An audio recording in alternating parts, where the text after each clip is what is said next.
Let's go. Let's go. Hi, hi. Can you hear me? Hello, hello. Let's go. As you can see, right here, there is Poiko's POV. I would put the world's race like Frosty Mog's like live stream where they have all of it, but it became too busy, and the calm, soothing calls of Poikos was a lot easier to focus on, focus into. So I'm just putting up Poikos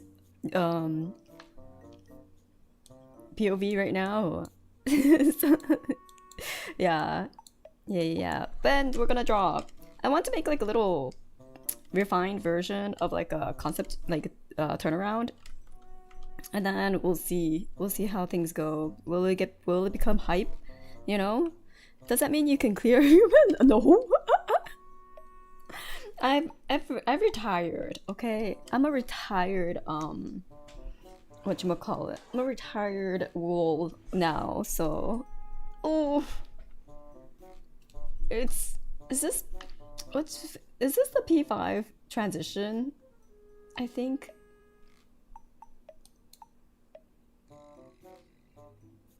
No, it's earlier.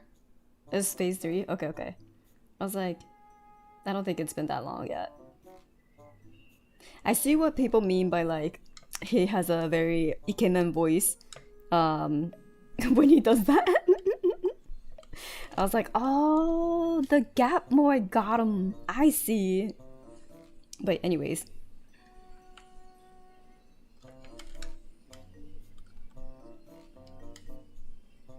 So yeah, I've retired quite early on, so I've never. Whoa, that was louder than I thought. Sorry, hope you guys didn't hear too much. Actually, I guess I'll switch to headphones. Hold on.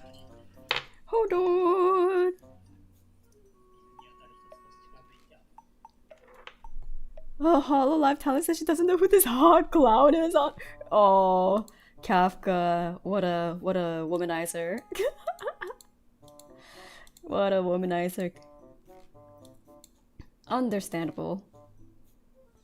Is this? Why can't I hear anything? I do?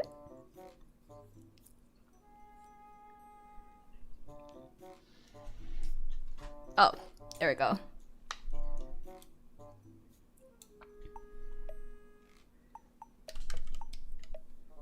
Alright.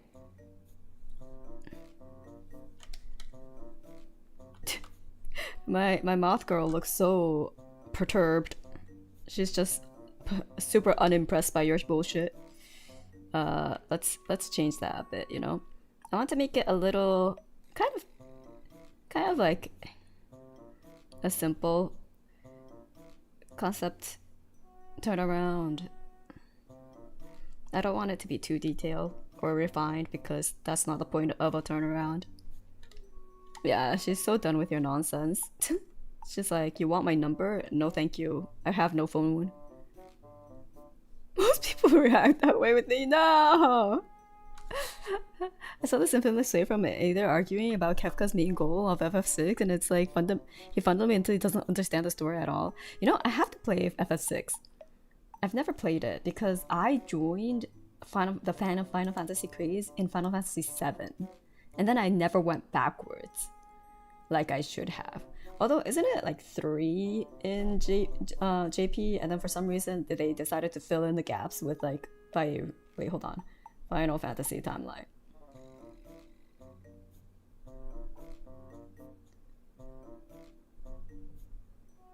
Other way.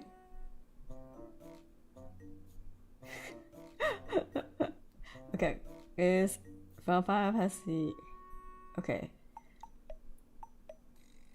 We got 6 as 3. We skipped a few. Okay. Oh, okay.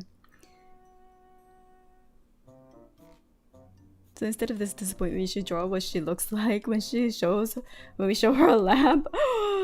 When you show her a lamp, she just becomes like the pog, the pog face. You know.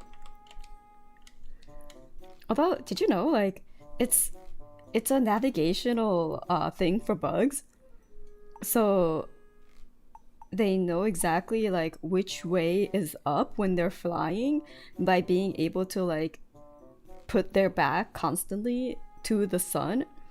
And then the humans fucked it up by creating fire and, you know, eventually electricity to be able to like shine a bright light that they sense as being sunlight. And then now their whole GPS is super wonky.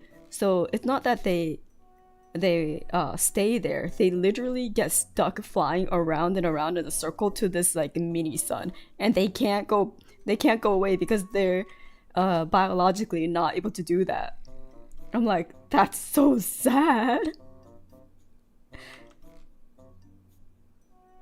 Literally trapped in the prison of their own design, of their biological design. Although it seems like apparently the bugs are adapting. They're going through evolution at lightning speed. So it may not be the case for like forever.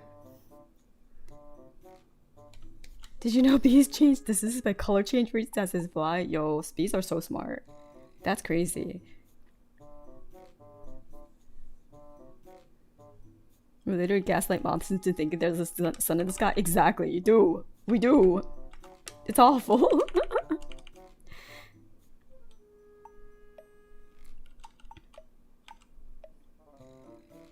Did Catholic basically win in 6-6? He may have lost the fight, but he basically destroyed most of the world and Patrick died with him.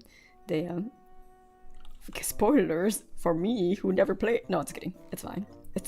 It's old enough of a game where I don't mind spoilers.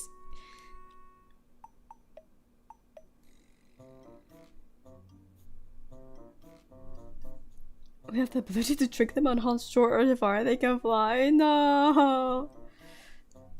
Don't abuse the bees.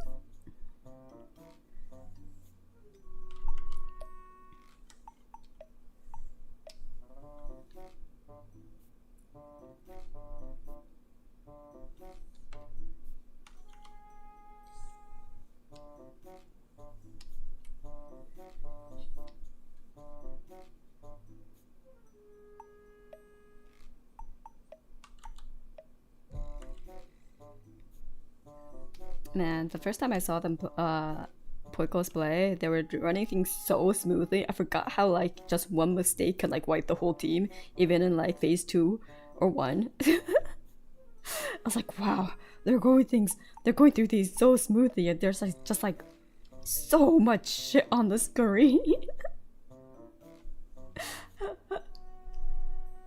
I'm like, man, this is why I was never a raid type of girl. They have been the most consistent team so far. Yeah, their calls are so on point. I was just like, holy. And it's like, no one else is talking besides the person giving the command, except for like minor like blurbs. That it's just like all the instructions are super clear. I'm like, wow. So yeah, phase 3 seems to be the one that's like giving people the most like grievance. I was like, I have the oops. I have the big like joint Frostmog, yeah, Frosty Mog's POV up on the other side, but muted.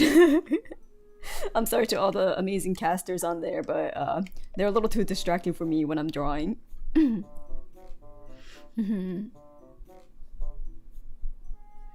Yeah, maybe I should have put up DM group POV too, but like there's a Shiba Inu taking a bath. I'm obviously obligated to choose Poiko's POV. They put a fucking Shiba Inu taking a bath. That's cheating, okay? I was like, no bias, but very biased. It's like, I don't know any of these teams, so I chose based off of Shiba Inu. That Shiba will not clear phase 3, I'm sorry, no! I believe in him!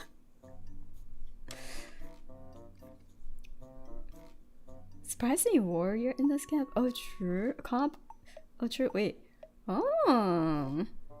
I mean, huh.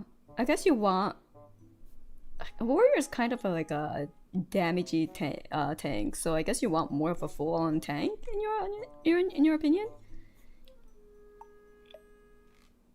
Yeah, maybe NA will be taking the win. They've been taking the win for a while, right? I feel that's what I hear from my friends who still play FF14, and like one of them is like a super hardcore raider. They had recent, but yeah, Warrior had the lowest damage. They had yeah. I thought that like recently they were pretty on par, and like were actually living up to their damage dealing tank name.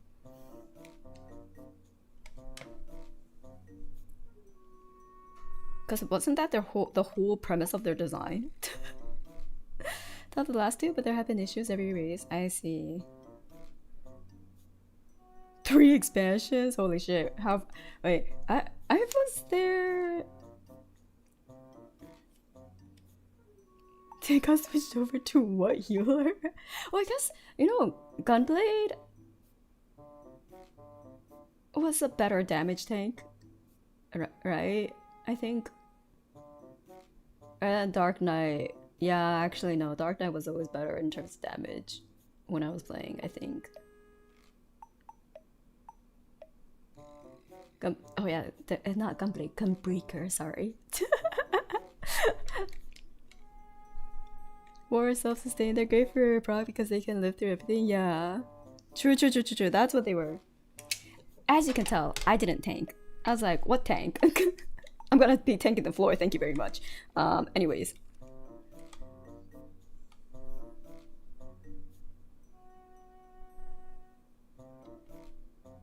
Hi, Kodu. Hello, welcome. I was about to ask, I didn't know they put FFA in for. Well, I mean, they did with a Gunbreaker. It's literally the Gunblade tank role. So, yes, they did. Every FF is in 14. It's great.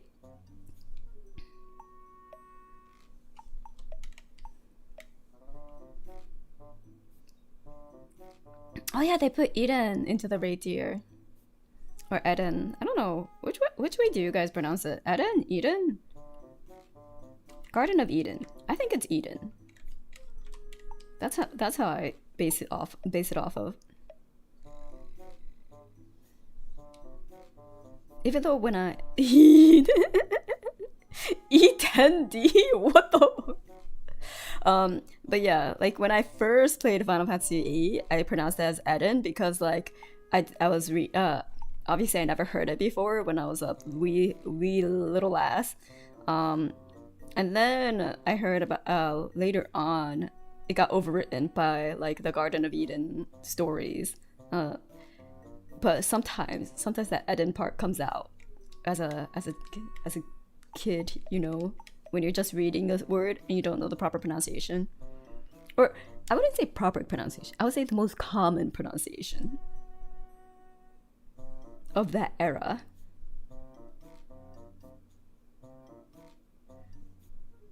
Back in the pre-Cambrian era, what the fuck? Oh yeah, the Japanese text was also Eden.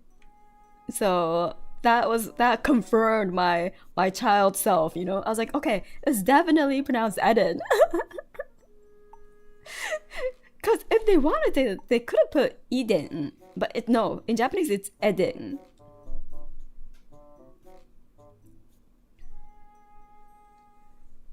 Why did no one correct me? Basically, story of my life.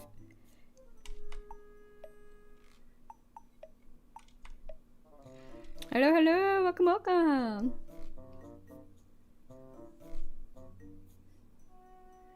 God, it's so golden, that stage.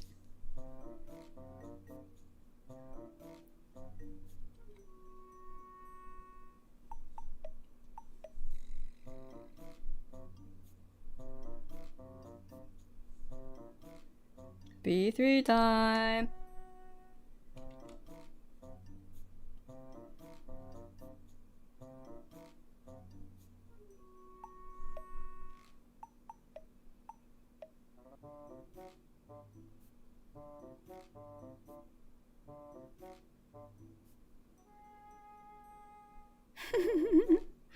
I mean, seeing that part, yes, I would say, you know, people with the clown appreciation would find him hot.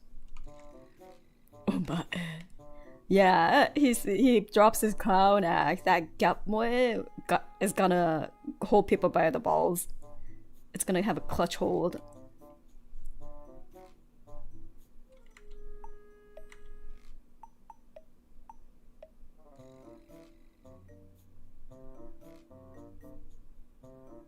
It's like 後悔させてやるぞ. Like I'm gonna make you regret. Like oh shit.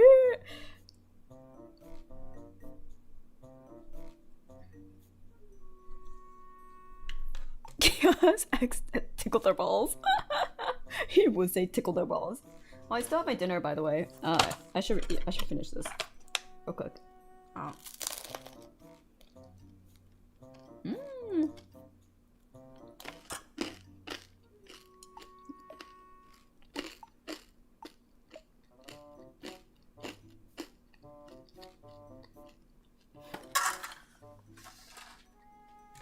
Mm-hmm.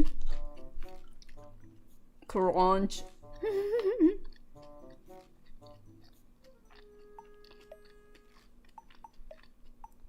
Wait, people edited out Kafka's makeup to see how it looks like? Oh, that sounds cursed. That's not Kafka then. I have leftovers of today's brunch.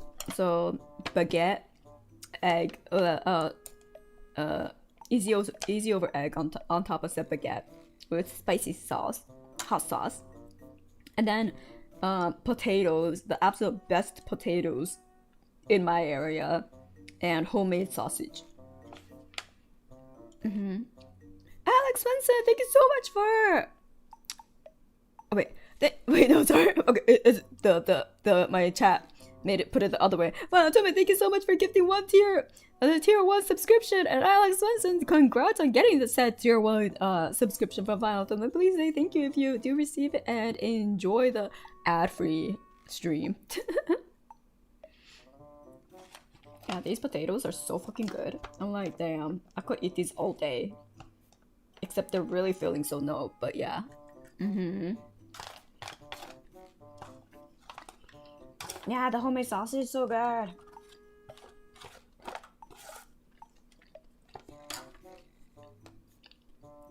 It like came in a platter with like a French toast too, but I ate the French toast while I was in the brunch. And they actually gave like two slices of the baguette because it's like a quarter each slice.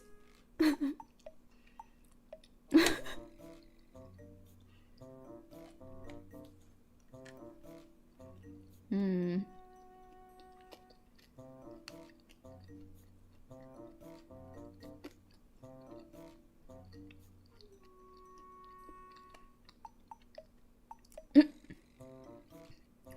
Kafka literally on all fours, squashing you.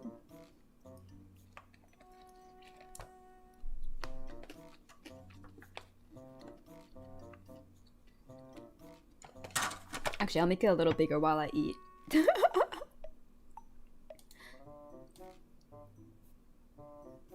There we go. Look at him roll. Oh my god, look at him go. He's all over you. Aren't you happy? The hot clown. But yeah, even like for when I was a kid, Kafka was like a past video game. So I never got to enjoy his charisma.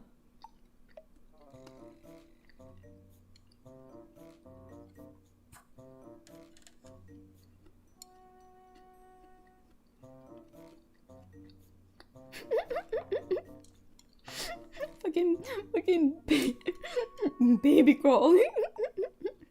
Baby tantrum.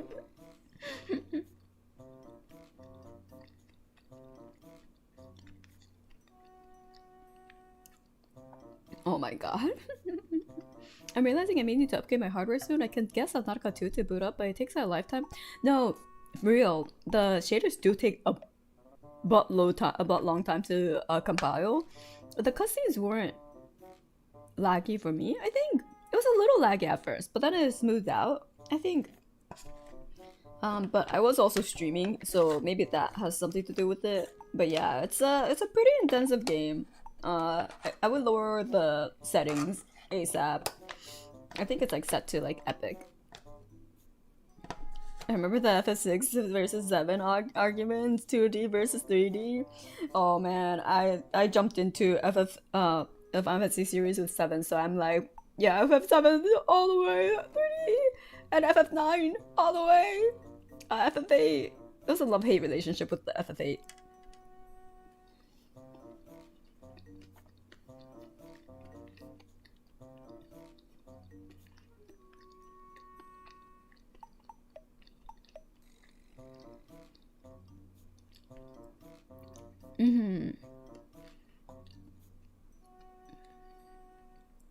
No, Eyes on Me was so good, and like I appreciated the art direction of FF8 when I was a kid. I think that it made an impression on my artistic, I guess preferences more than say 7 or 8. But 9 was the one I enjoyed playing the most. And then 8 was also the one where I got super far. Oh, oof.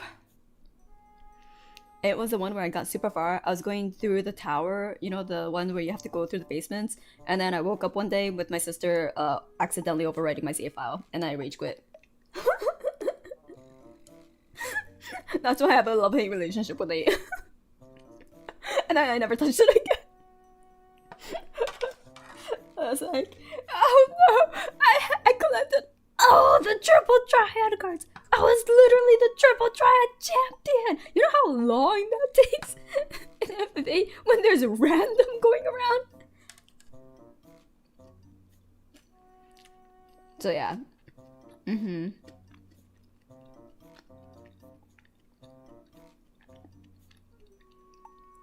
Oh, he got soft lock when playing FF8. I remember that was actually something that could happen, which was crazy to think about. Yeah, my perfect save file. It was crazy. I was so upset. I was upset for a long while.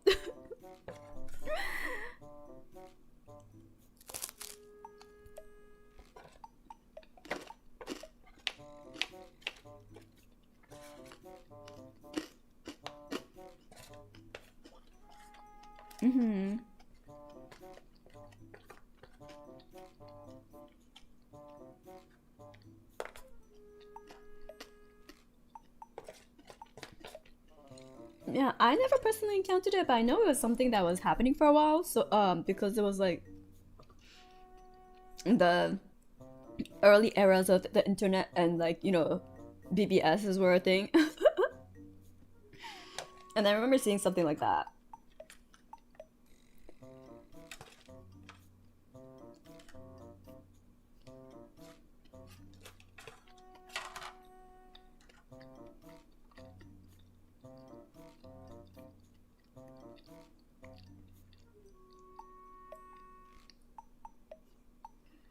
Hello, hello! Welcome, welcome! I'm just finishing my dinner right now. Did you draw 99 of every spell? Yes, including Ultima. Of course I did. I had 99 of literally every spell.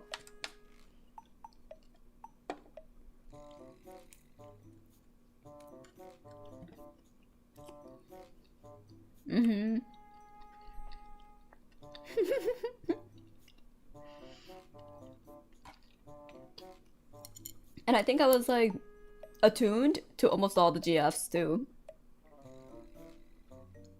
Because I remember you had to like raise attunements for GFs, right?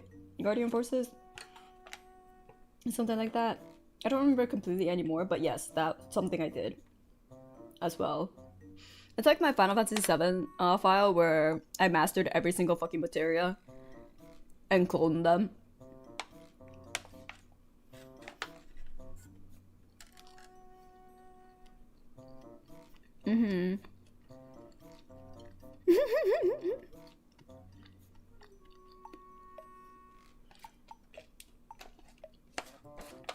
Oh my god. I played the card game so much just because like there was this one rule that became popular in like basically rules can like propagate from one region to the other in FF8, and then random decided to propagate, so then you couldn't the cards that you got chosen are all random, which sucks balls. Wait, no, was it the cards that are in your deck, or was it the card that you had to play was random? Either way, it's like balls. Either way. Yeah. And there's anti too. Exactly. It was like FF7 8 card game rule system was ass. And then FF9's card system itself was kind of ass. But I played both of them. Mm-hmm.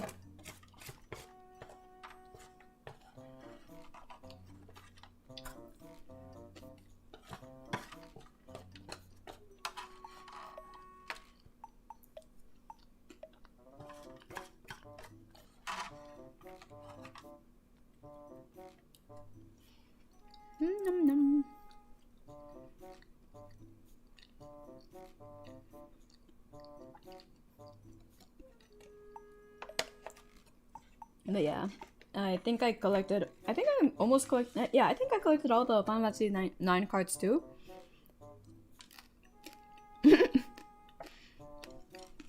FF14 and main triple triad and Mahjong. True. I played triple triad when it first came out in FF14.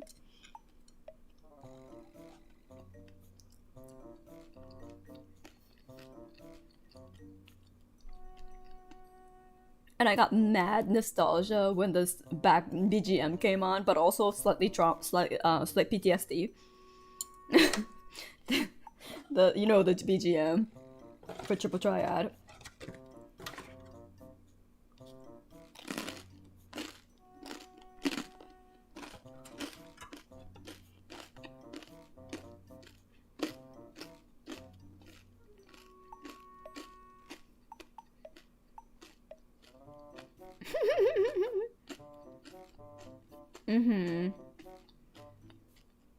Okay. FF8 summons may be long, like Eden summon, but nothing will. I don't think anything will compare to FF7's Knights of the Round's Table ×2, because you could have the duplicate clone materia, so you could do a summon twice in a row. That's like a whole.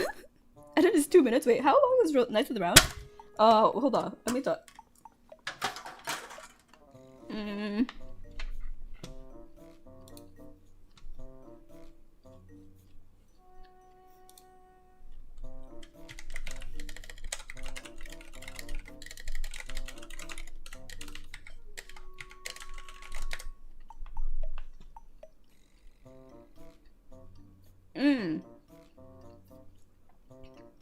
Also 2 minutes.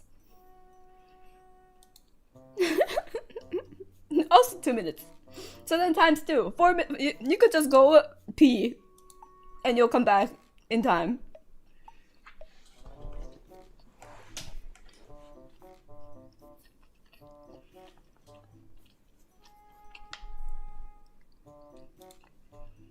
Okay.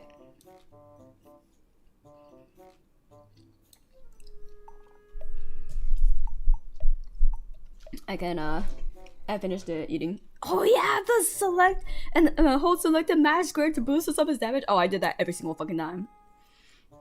I think I got carpal tunnel from that, low key.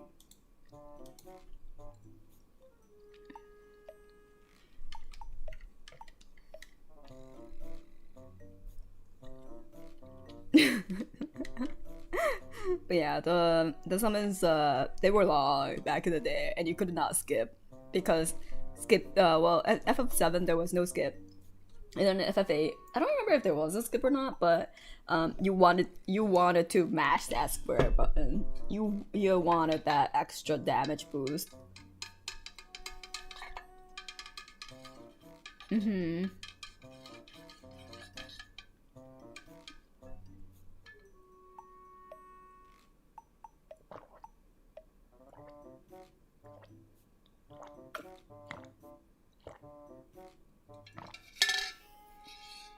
Oh, the Doom Train summon. Oh, that was a good one.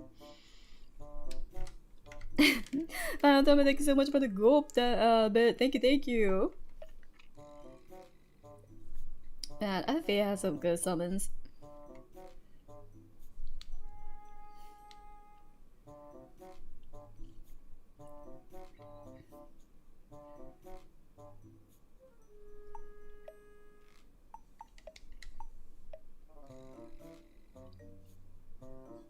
Wait, remaster robbed you of Siren? Wait, they didn't put Siren in there?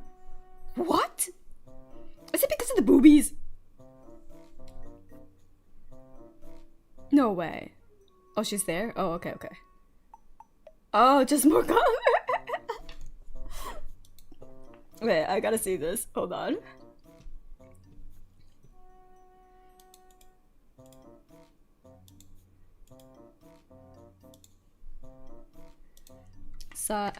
Siren FF8 versus FF8 remaster.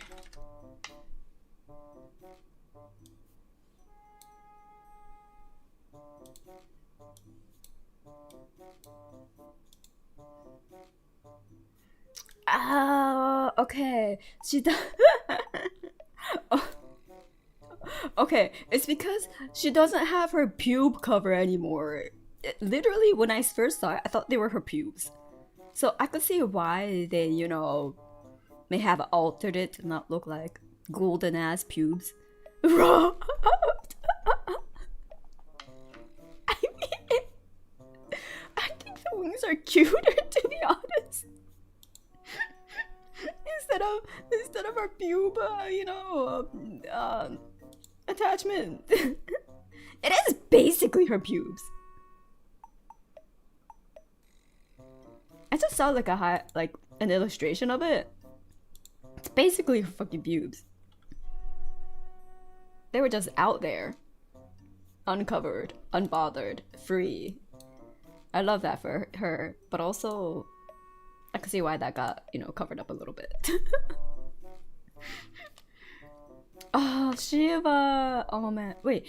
Do I know? Oh wait, isn't Final Fantasy 15 Shiva the biker twins? The Yuri biker twins? Wait, FF14, 15 Shiva.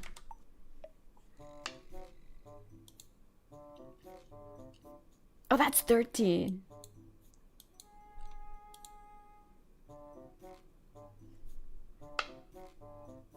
Ooh, FF15 Shiva is nice. Although,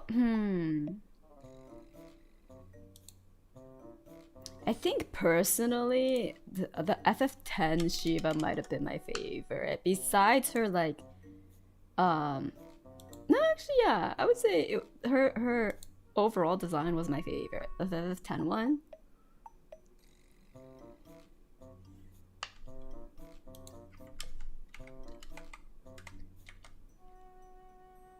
Oh yeah, FF13 was kind of like, what? Why is bro riding on two Shivas? I mean, very, you know, avant-garde design for real, but also what? Snow was eccentric. I was like, he'd be riding on two Shivas. Oh my god, in public? That's crazy.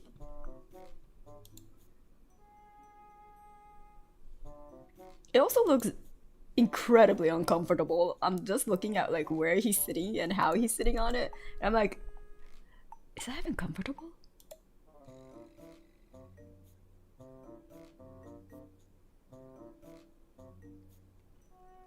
Yeah, I can't imagine it being comfortable. But anyways, fun times. Yeah, I like the FF10 Shiva. It had character. So the summon was a menage a trois? Yeah, it was. It really was. I was like, that's crazy to do in public.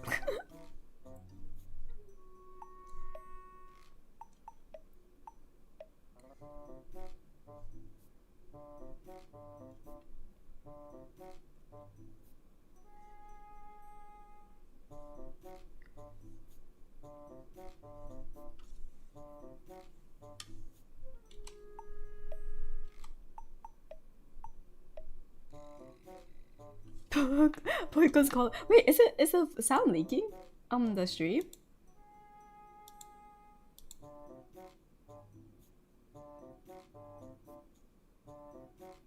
No. Oh, you have it open too. Yes, I guess if anyone else wants Poiko's you know call ASMR.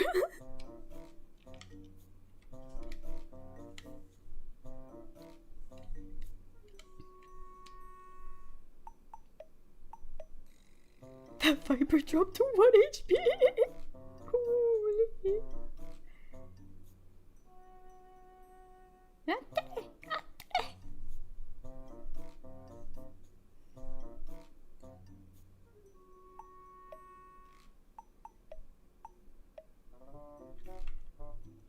Hello, hello, welcome in, welcome in. We're just watching world's first race for Final Fantasy XIV's new ultimate raid, and then Dancing Mad and drawing.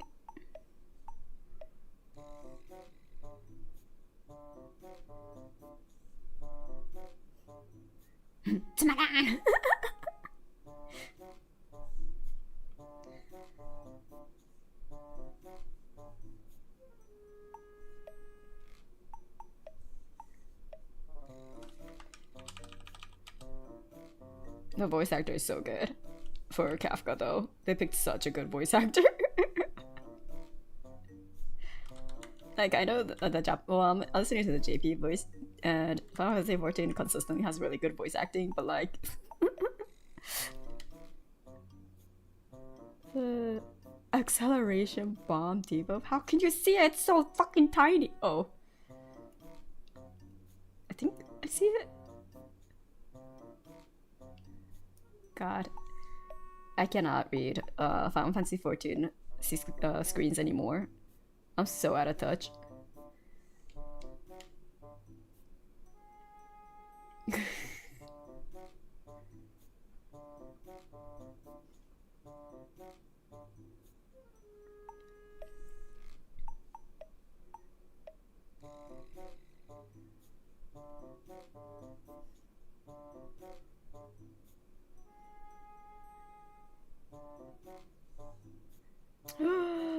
GG's. Rip. I don't remember. I don't understand half those words. But let's fucking go. Same. All I hear is okay, be careful of Blizzaga, Thundaga, and then acceleration. Be careful. I'm like, what does Kasokudo mean in this context? You know. But is the Shiba Inu still okay? Yes. Actually, even though in Kefka was the final boss of 6, Kefka was still a bit spoiler for the game. He seemed kind of incompetent at the start. Oh. Yeah, I mean, that's like the Jester at play, right? To look very incompetent and weak. But yeah, I should play. He was an actual joke. I should play it until he wasn't.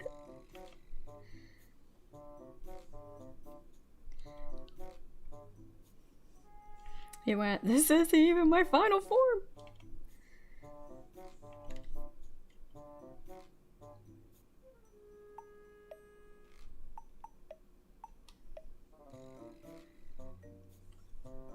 Yeah, moving, attacking, auto-attacking. When the timer runs out, you explode. Exactly.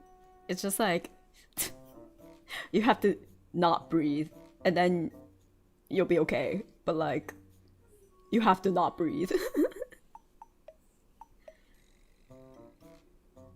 Oh wait, that's what it is. Kasokuro, acceleration, the acceleration bomb.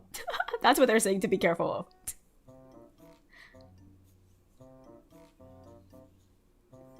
Is auto attacking? Oof. But yeah, auto attacking is just like, what do you mean I have to stop auto attacking?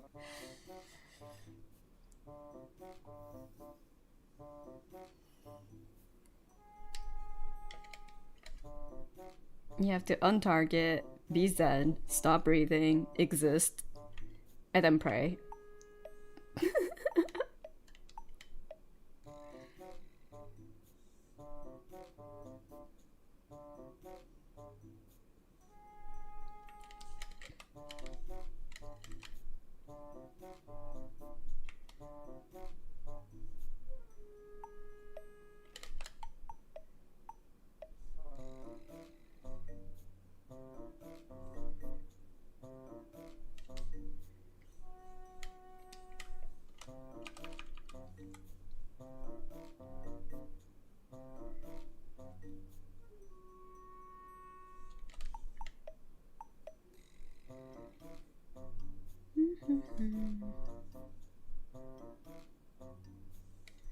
I like how phase 1 tank cluster is him dropping those bath pads on you. He's such a joke. He's such a good jester. Song.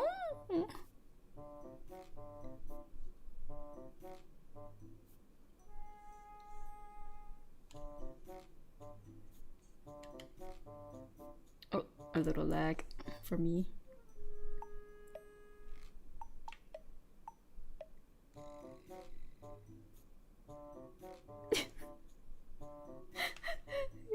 His lines are so good. Bokuchin. Bokuchin is like boku, but like you put the jin at the end so that it's not, you know, like dick, like what some people who know a little bit of Japanese may think. But it's kind of like a jokey baby way, like a kiddie way of saying boku.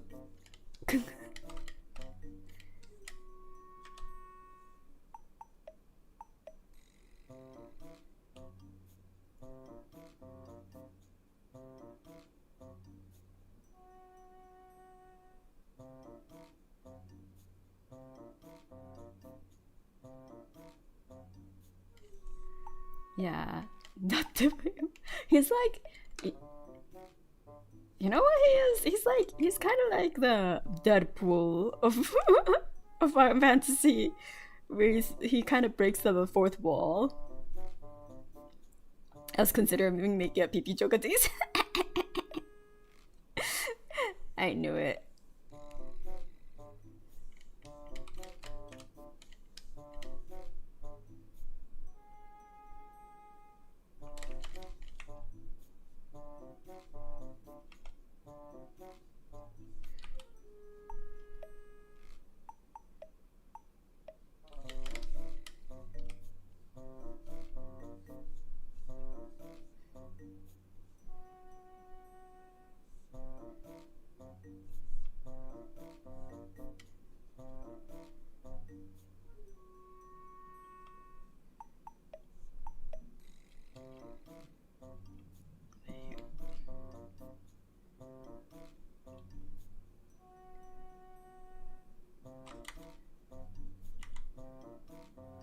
Man, this Polycles group has been at it for 11 hours.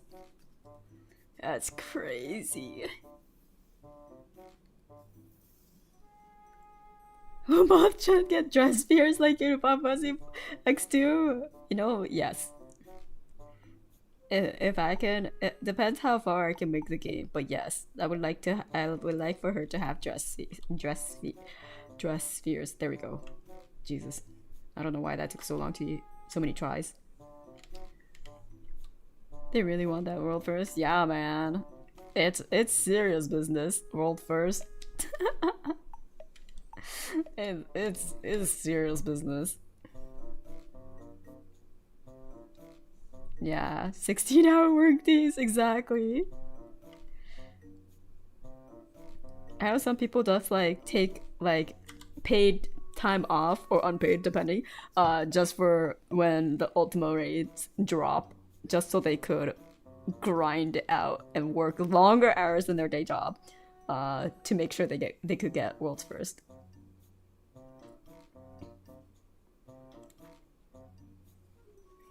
It's that serious.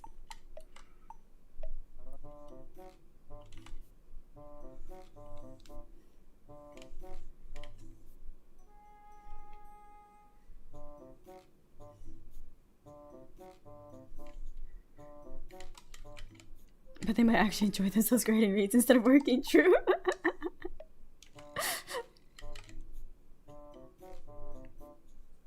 I have to drop due to the PT time off running out. No, that's so sad.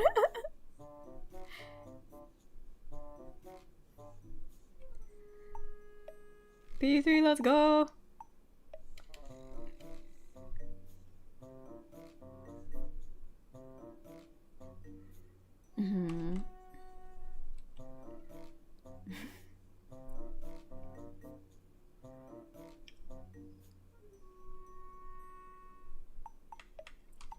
But man, I don't think I could ever imagine myself taking a day off just to play games. I don't think I've ever done. I know some people do like pay time, take vacation. Wait, 1, 2, 3, 4, 5. Okay, I was like, did I make it forge? Well, because I was talking. I know people take like days off when like their favorite game that they've been anticipating has dropped, but I've never done that. And I'm like, is there a game that would make me want to do that? I'm not sure.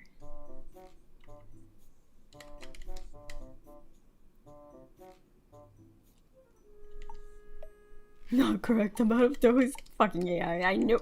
You know what? Of course, this code designs person, of course they're using AI. God fucking damn it.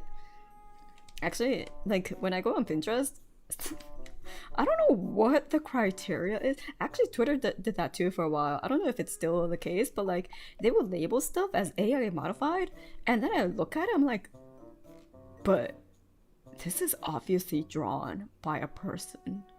What? I'm like, but this is so obviously drawn by a person. What do they mean? I even know the artist who drew this. I go to work while my friends play. No, I took a day off and Deltarune dropped. Oh, nice. I played the original like Undertale, but I didn't play Deltarune actually. Oh shit, I missed their wipe. Oh jeez, that phase 3 really getting them.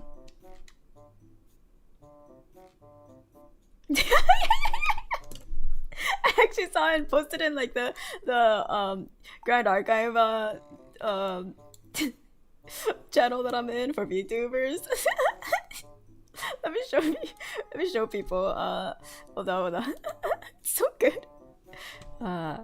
Copy link. I'll post it in the TCG channel for my Discord.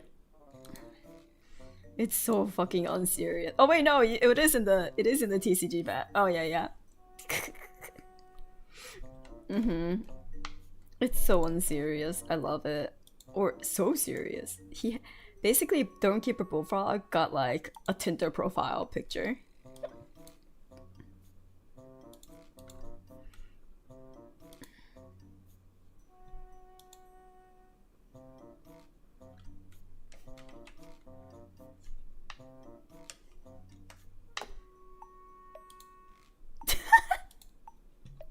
Okay, I'm gonna show it on OBS, but like I read the comment that was in the Discord channel for VTuber Grand Archive, and Lord Generic, you guys know him. He was like, bro thinks he's a shonen protagonist, but has a power of 0. Oh yeah. Let's see the flavor text together, shall we? Business with a queen. Might I have the delight of entertaining you instead? Oh, wait, sorry, I read it wrong. Business with the queen? Might I have the delight of entertaining you instead? Like, there we go. It's so unserious.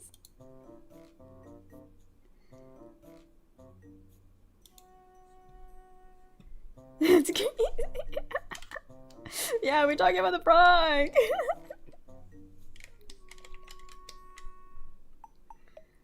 God, when I saw that, I was like, I need SP4. Like, yeah, before I was like, ooh, SP4 is super nice. I really want it. But then I saw that, I'm like, I fucking need SP4.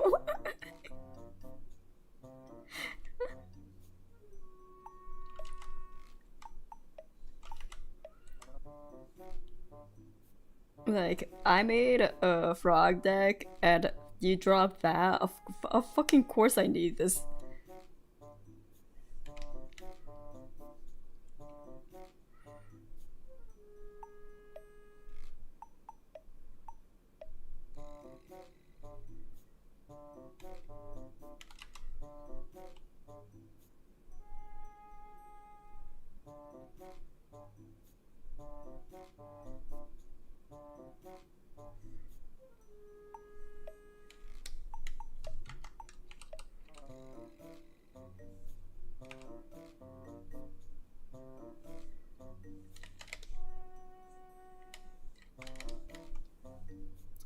You are getting ready. I'm not going to AX. It's AX, right? Where it drops. Usually SP packs drop at AX. So I'll need to find a supplier. Someone to supply me with them SP4 boxes.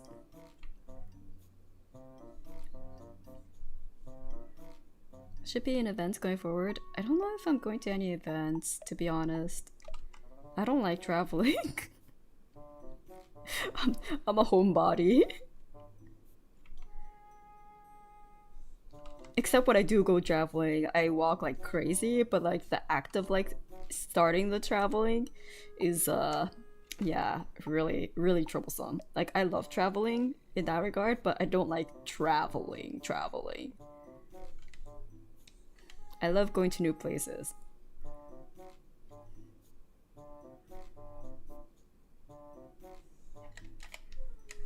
Shoko will load up the wares. True, Shoko! Can you get me some? I'll pay you.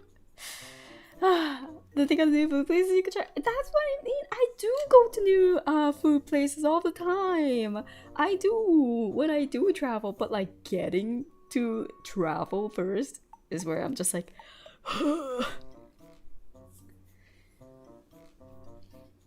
when she stops, it's hard to get going. When she gets going, it's hard for her to stop. You know what? Yeah, exactly. That's exactly how I am.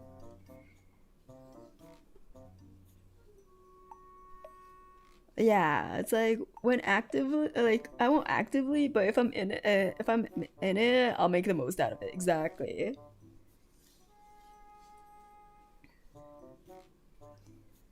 And also, I'm a really bad like travel planner.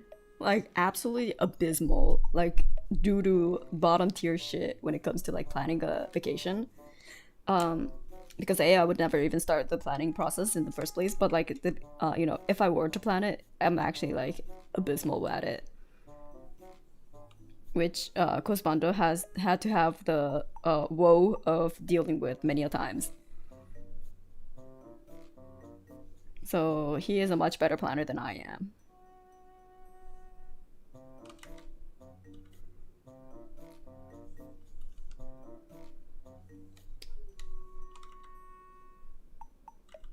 It's not for the lack of trying either. I try and I'm still absolute shit at it. Which is sad. Like, which it makes it even sadder.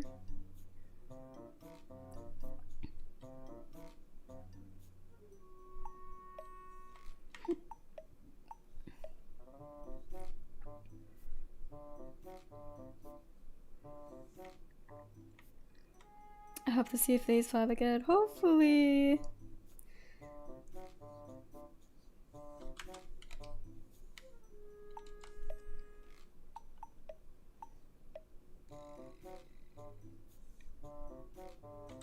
It seems like people are saying that like Poikos got further mechanically but did less damage than DN.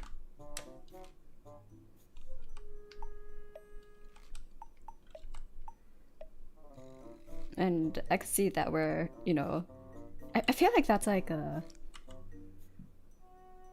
pretty typical thing when it comes. I don't want to stereotype, but like it's a pattern I often see where like NA usually goes more like ham in terms of damage, but like and then try to figure the mechanics out. But then like a lot of Japanese groups do more like mechanical like dissection while they play, so while they do damage, so they don't do damage as fast as they possibly can. Yeah, exactly. So they could like interpret the mechanics more, even though it'll be like less progress in terms of gas.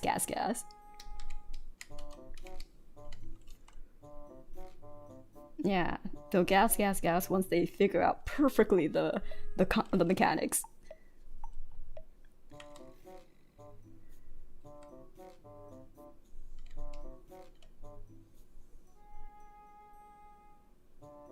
And they do teams do that for some pulls, but usually only when they get stuck. Yeah, it's like NA teams are a little bit more like gas happy, I guess you could say.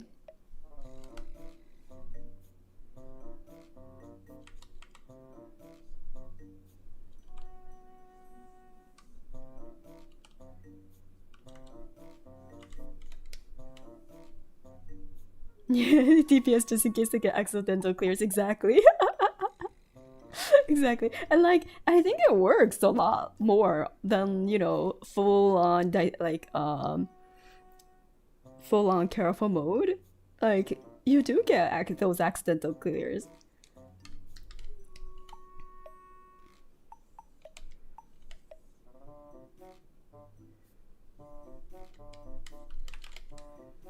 Yeah, quantity versus I wouldn't say necessarily quantity versus quality because there's still quality. It's just, you know, they kind of let it loose after a bit just because like, well, who knows, we might just kill it.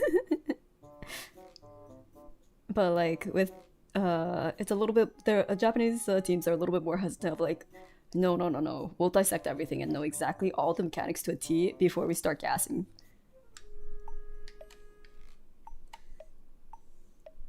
Yeah, rage timers exist too. I mean, I think like once you get become like a potential for like world's first clear, you'll your careful mode is like way faster than like the average group's gas.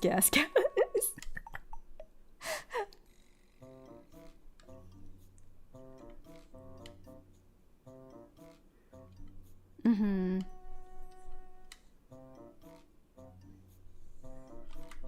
Yeah, so in like a world's first situation, it's like I feel like going gas is kind of a little bit more advantageous. Even though I personally would also be the very careful and analyzing approach. I'd be like, guys, stop this, we don't know what's gonna happen. Oh, no. Oh, I guess you cleared it. Wow, that's crazy. That's how I'll be like.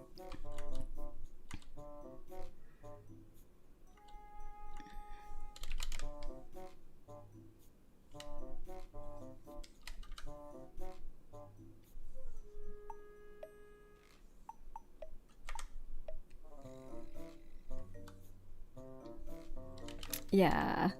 Yeah, both are extremely valid. It's just, yeah, Gaz could cinch in a race. Especially if it's like this tight too. Because DN and Boikos both are like very close in terms of like progress. Like super close in terms of how far have they gotten. So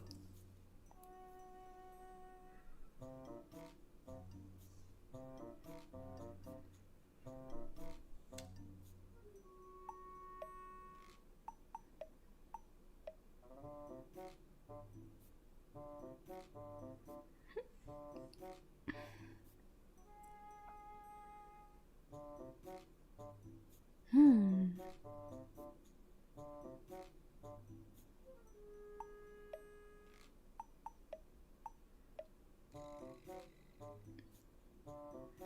Imagine you're losing your world's first because your pay time off runs. I know, that must suck so bad. That must hurt. Just like, fuck, we were so close. And then as they contemplate really carefully, do I quit my job?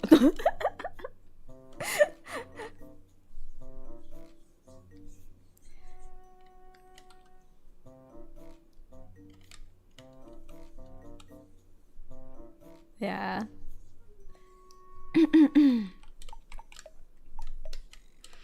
Yeah, it's interesting to see the different like strategies of like careful planned execution versus fuckery ball.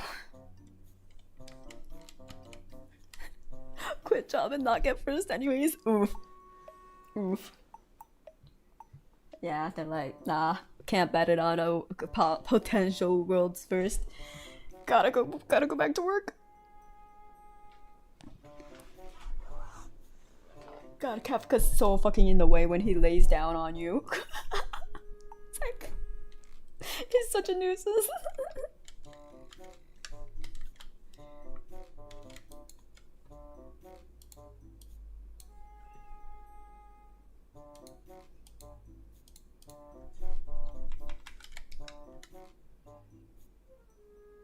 Oh, recoverable? Oof. Yeah?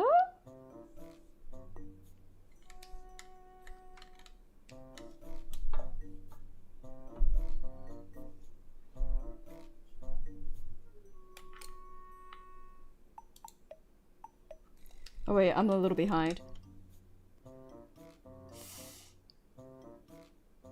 Oof.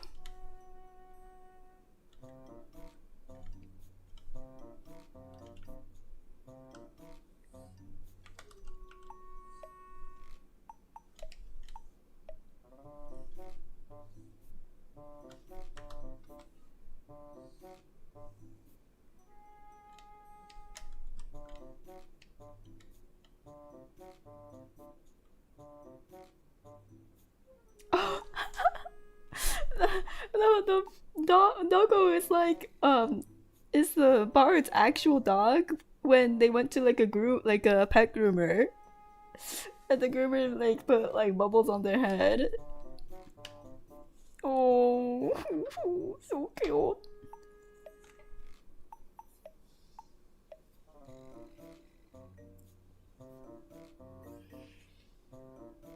I want to pet the feelers. Oh, the fluffy feelers.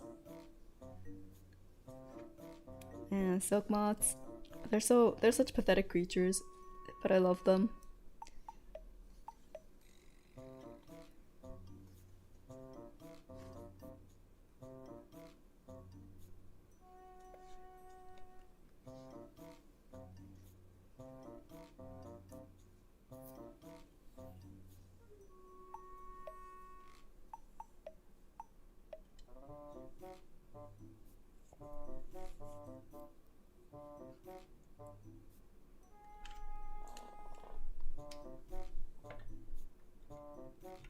Yep, we bred them to die for their own multi-process. Exactly. We've bred them to die and not be able to survive the natural wildlife anymore. But they're so fucking cute. I feel so conflicted.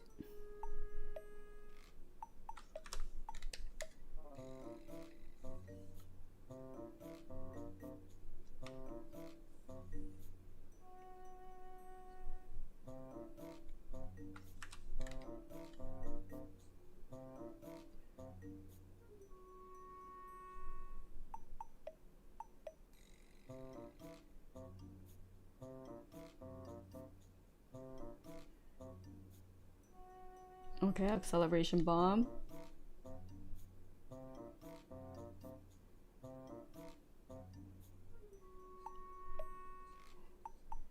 And disperse. Middle and then disperse.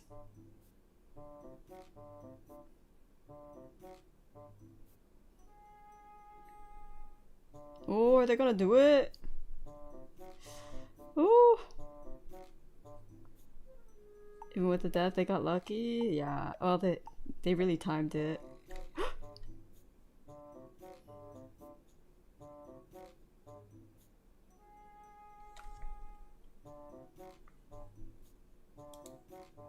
Oh god. The keeps like lagging for me. Wait, is it? Hold on. Gonna put the other one at very low. And then this one I was like, I guess streaming. Did you see the quality change to 240p? Wait, hold on, that's a little too low.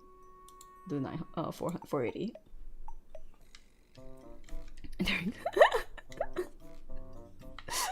There we go. There we go.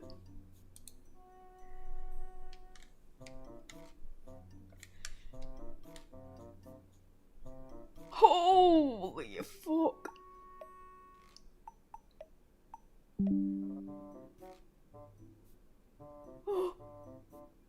Oh my god, the one healer in a dream. What is happening?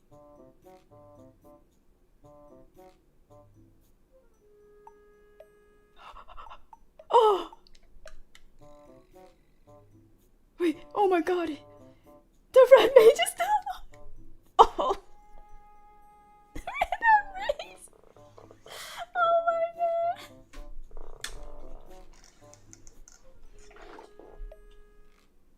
Jeez. Was that P5?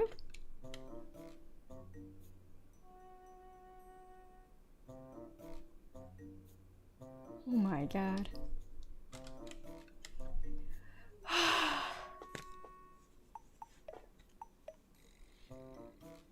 Oh.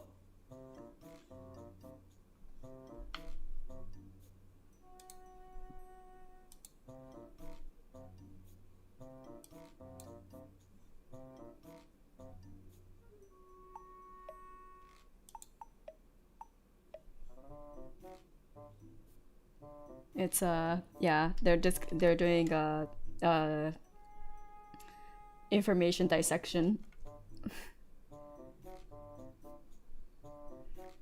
They're reorganizing all their information so far of what they experienced. How rude. You wanna know how rude Kafka is in phase 5? He was dropping holy players repeatedly. Fucking rude as shit.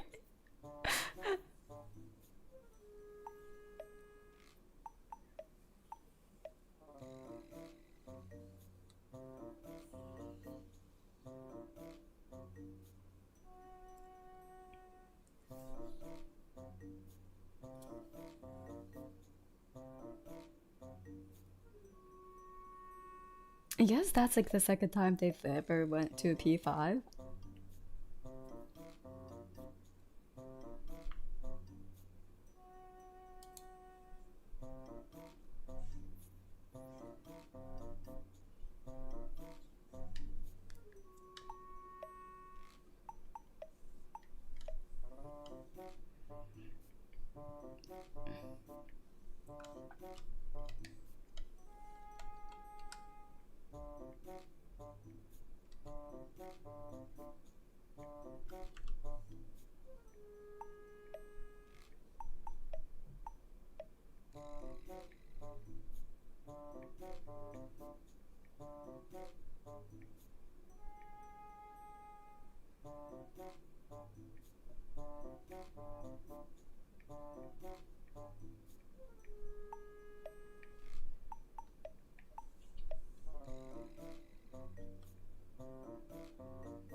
I wonder if they have like a whiteboard that they're sharing on Discord or something.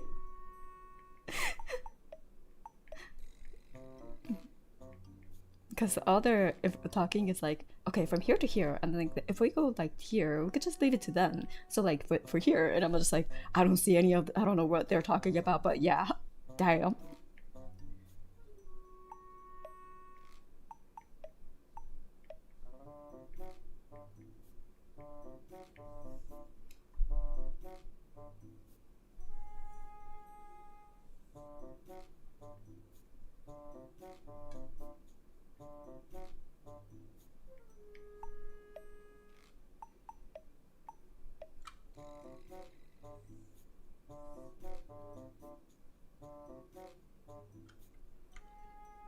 Interesting. Like a lot of the English comments are like, oh yeah, P5 has to be like the last one, or like it makes sense. It only makes sense if P5 is the final. But like Japanese is like, if you think about it normally, P6 is probably the last.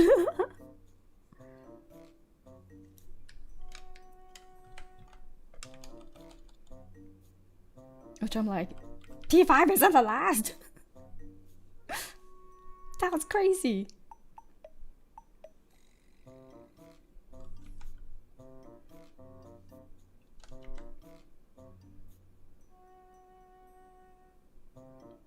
For futures rewritten, PS5 was the last. I wonder.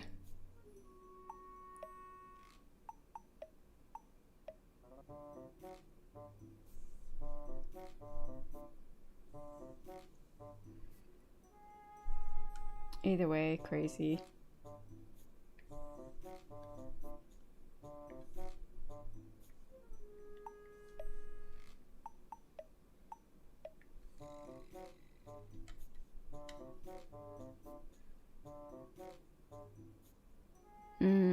But this phase doesn't really give a big finale feeling, especially for Kefka. Also, I'm spamming like FFXIV spells. I was like, that's pretty, you know, instead of spamming Ultima, like, is pretty, But yeah, Final Fantasy VI. So that, yeah, having 6 phases would make a lot more sense, in my opinion. That's why I was like, 5? I don't know. Yeah. Oh yeah, people are saying that now the English channels are English channel is also like PA5 is not the final for PA5 is looking simple. I mean, it's quote unquote simple. I'm like, I don't know what you mean by simple, but I guess it's just a lot. Maybe the logic is simple, but it's just a lot. I don't know.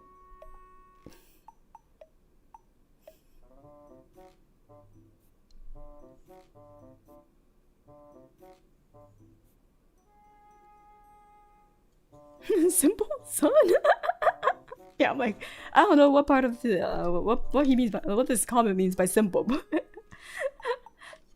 Kind of curious about the timer. True.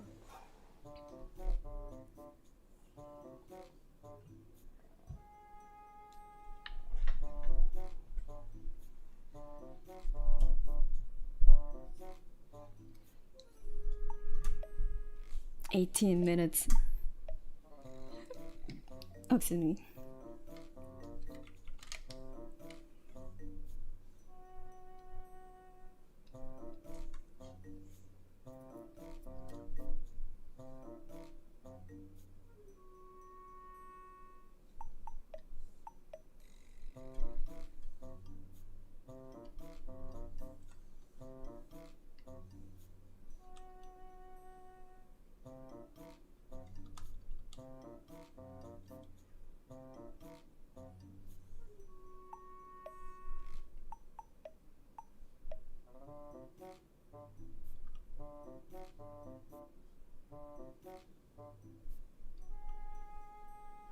Chaotic flare. Also, 18 doesn't seem like a lot, but you keep that up that much mental stack perfectly for 18. Yeah, I know. I'm like, 18 minutes is a long time just to have that much to think about for straight with like only tiny like 10 second short cutscenes.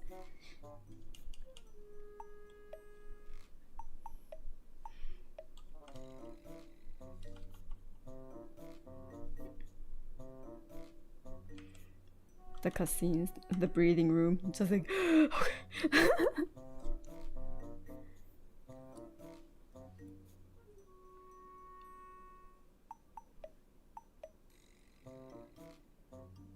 They're talking about like, I wonder if we'd be 25 minutes or so total.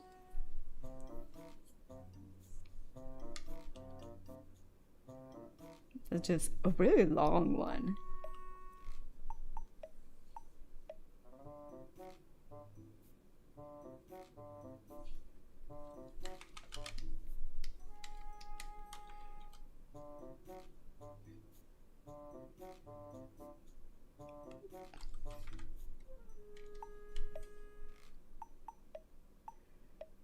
Rotations check, buffer library check, reading mechanic check, reacting check, visual stimuli check, visuals.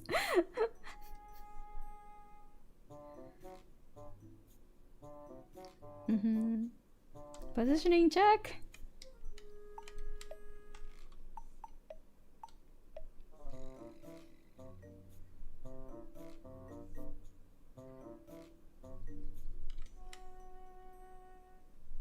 Yeah, I'm like, this is why I'm a casual gamer. I'm like, this is so much brain processing power for me. I can't. My brain has grown lazy.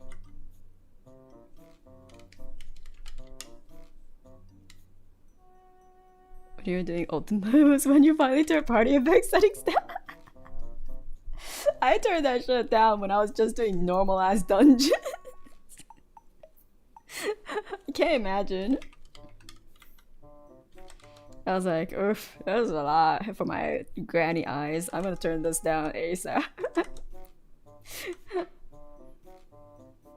Especially because like I was usually running with like 2 white mage. Wait. Yes. I was like, was white mage the advanced class? I was like, yes. The white mages, and they would just spam holy. And I was just like, oh my eyes. My eyes. So yeah, that's when I was like, I turned down the graphics for party effects. Good old holy, exactly. The holy spam was real. They upgraded holy to holy too. Is it even brighter now? Is it even flashier now? Oh, so they have it as less of a flashback. Oh, okay. So they downgraded the visuals but upgraded the other stuff. That's crazy.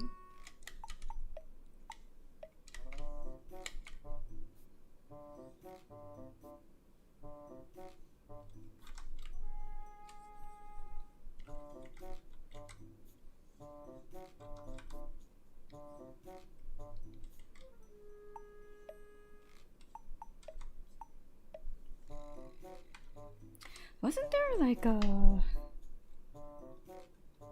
fill with lasso tool? Hold on. I thought there was. Enclose and fill. Yeah, okay. Why is it so funky? Area scaling, we turn that down.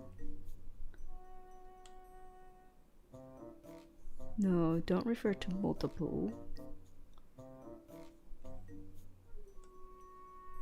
Wait, refer to...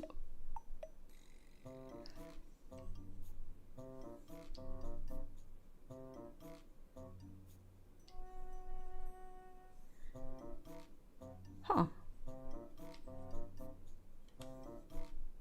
Okay, not quite what I wanted. Never mind.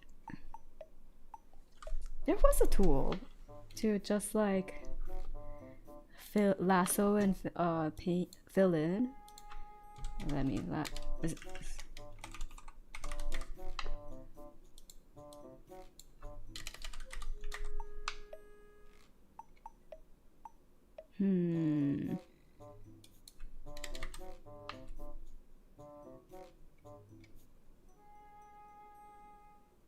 Lasso fill, there it is. For those that don't know, this is what I'm talking about. This is what I'm talking about. It's called the lasso fill on Clip Studio. That's what I wanted.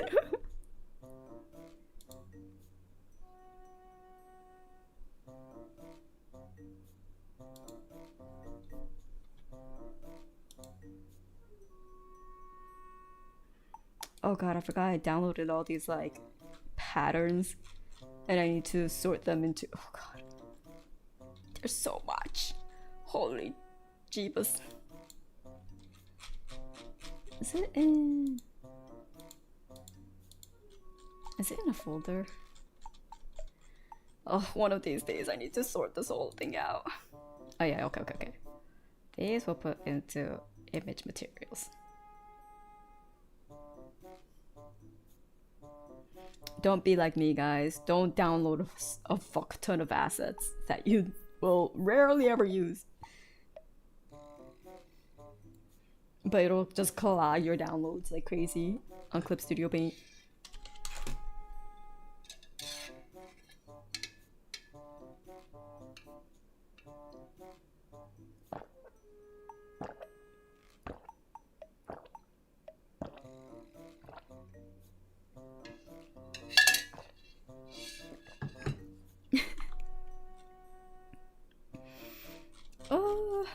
Oh my god. Okay.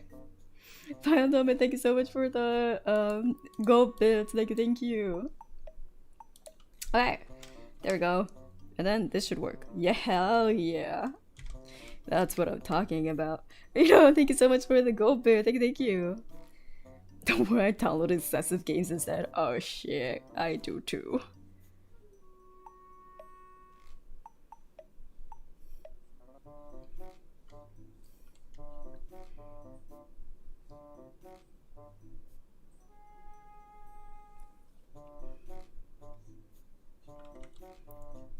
This is, oh yeah. Nice.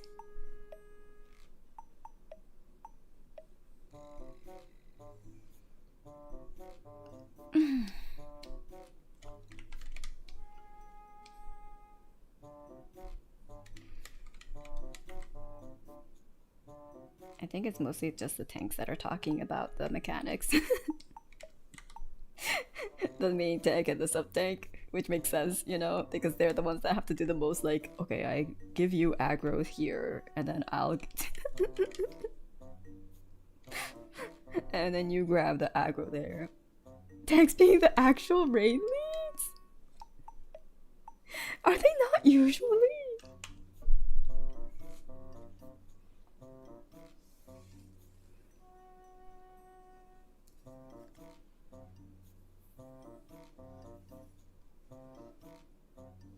Hello, hello, it's going. They are fight leads, but not usually the leader. Ah, gotcha. A group as a healer. Oh, that makes sense. But I think one of them is definitely the tank that's talking because of they're talking about like aggro and when to hand that off.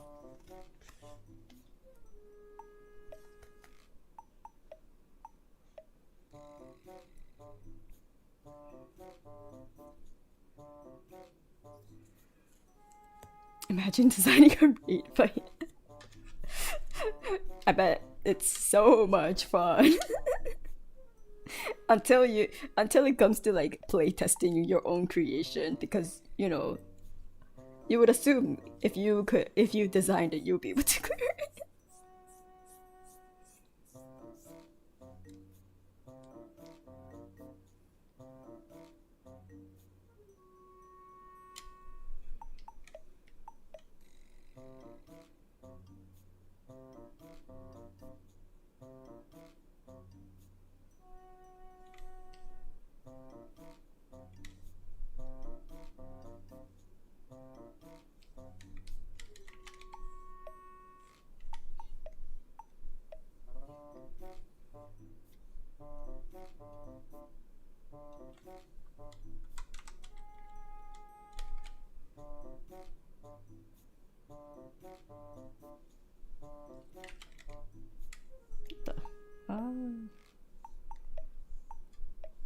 Oh.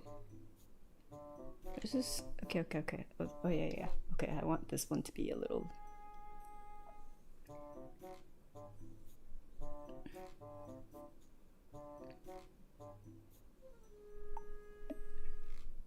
This one has to be a little see-through. Is this a road race for a new raid or something? Yes. It's an ultimate raid. Me designing raids. So what if the boss starts off with an enrage? You would have okay, but you would have to clear it too, okay? Before you put that out there. Or at least the QA people will have to at least. Yeah, if you may not have the technical skills to be able to clear it, at least someone in the team would have to clear it. Yeah, the ultimate raid, which dropped on Tuesday. So it's been a few days.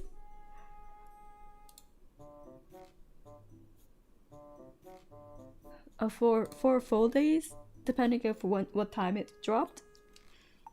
It's over. I rubbed my eyes after having oh no! Oh no! Oh no! Wash that shit. Oh, wait, no. Would washing it out work? Cause it's like pepper oil, right? Oh shit! Rub ice on that shit. No, maybe it'll numb the pain or numb your eyes.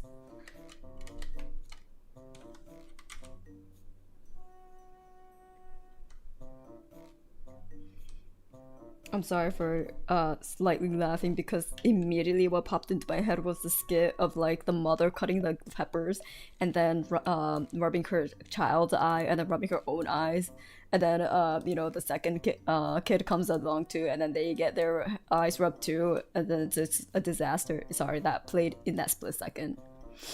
I remember that. Yeah. I don't even know what the skit was for, but that sure was a wild ride. And it was a wild ride too. I'm sure everyone else has also been watching, like, keeping up with it, but the Lego story has been a wild ride. I've been glued to the development of that Lego scandal, the whole thing. Yeah, it's been crazy. I was like, I don't even know any the YouTuber that's involved. Like, it's the first time I'm hearing about this guy, but like, the whole thing though, I'm engrossed. The whole situation, it's insane. Yeah, there's a Lego scandal. It's kind of blown more, like, it's kind of become more than just a Lego scandal though, in my opinion, but we'll see. Obviously, because we mostly see like one side of it. The other side is kind of being a little reactive about their information. So I've been loosely following it. It's an absolute madness. Yeah, the escalation of the situation is like, first of all, did not need to happen. But second of all, I'm glad. Not glad. I shouldn't say glad. I'm not glad that it happened. But I'm also like, but it is fucking great entertainment. Holy moly! But also scary because of how things are being framed. I shouldn't say how things are being framed. It's just how it looks, how it seems. Perhaps there's more context, even though it's very hard to imagine the context. But yeah, it made me realize that if you do not know anything about the law and rights, people can get screwed over. Oh yeah, 100%. That's why anything, when you get involved in anything, you immediately go, I need to talk to a lawyer, ASAP. And like, allegedly, so for people who don't know about the Lego scandal, or the Lego fiasco that's happening, TLDR, there's gonna be a lot of nuances that I'm gonna like glaze over. So I would highly recommend that you, if you want to, make your own informed decision about it, to like go to all the other sources, since I didn't watch all of the sources that are out there, so maybe skewed, you know.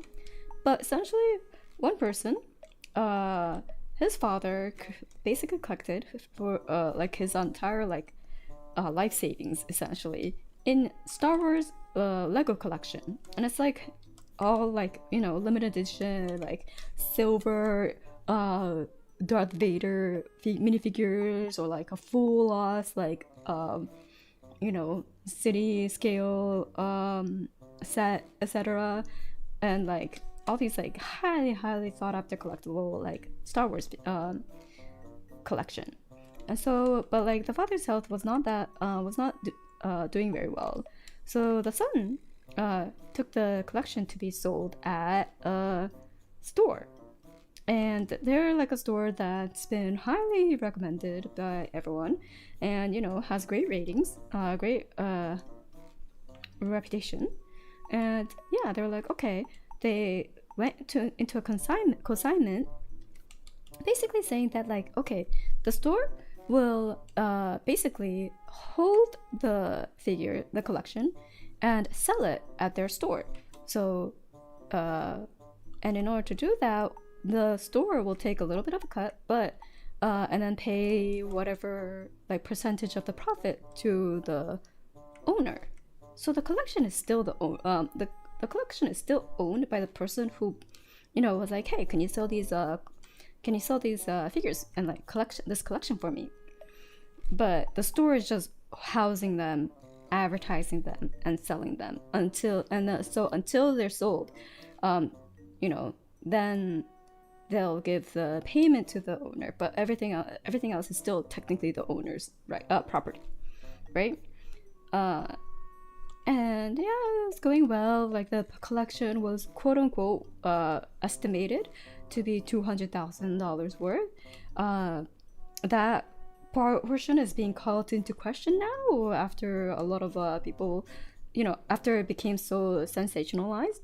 And then, but anyways, that's besides the point, right? But then the owners of this store, it's a franchise, by the way. So the store, it's under the company name, but the company does not technically, like they're not owning the store in a sense of like they're directly running it.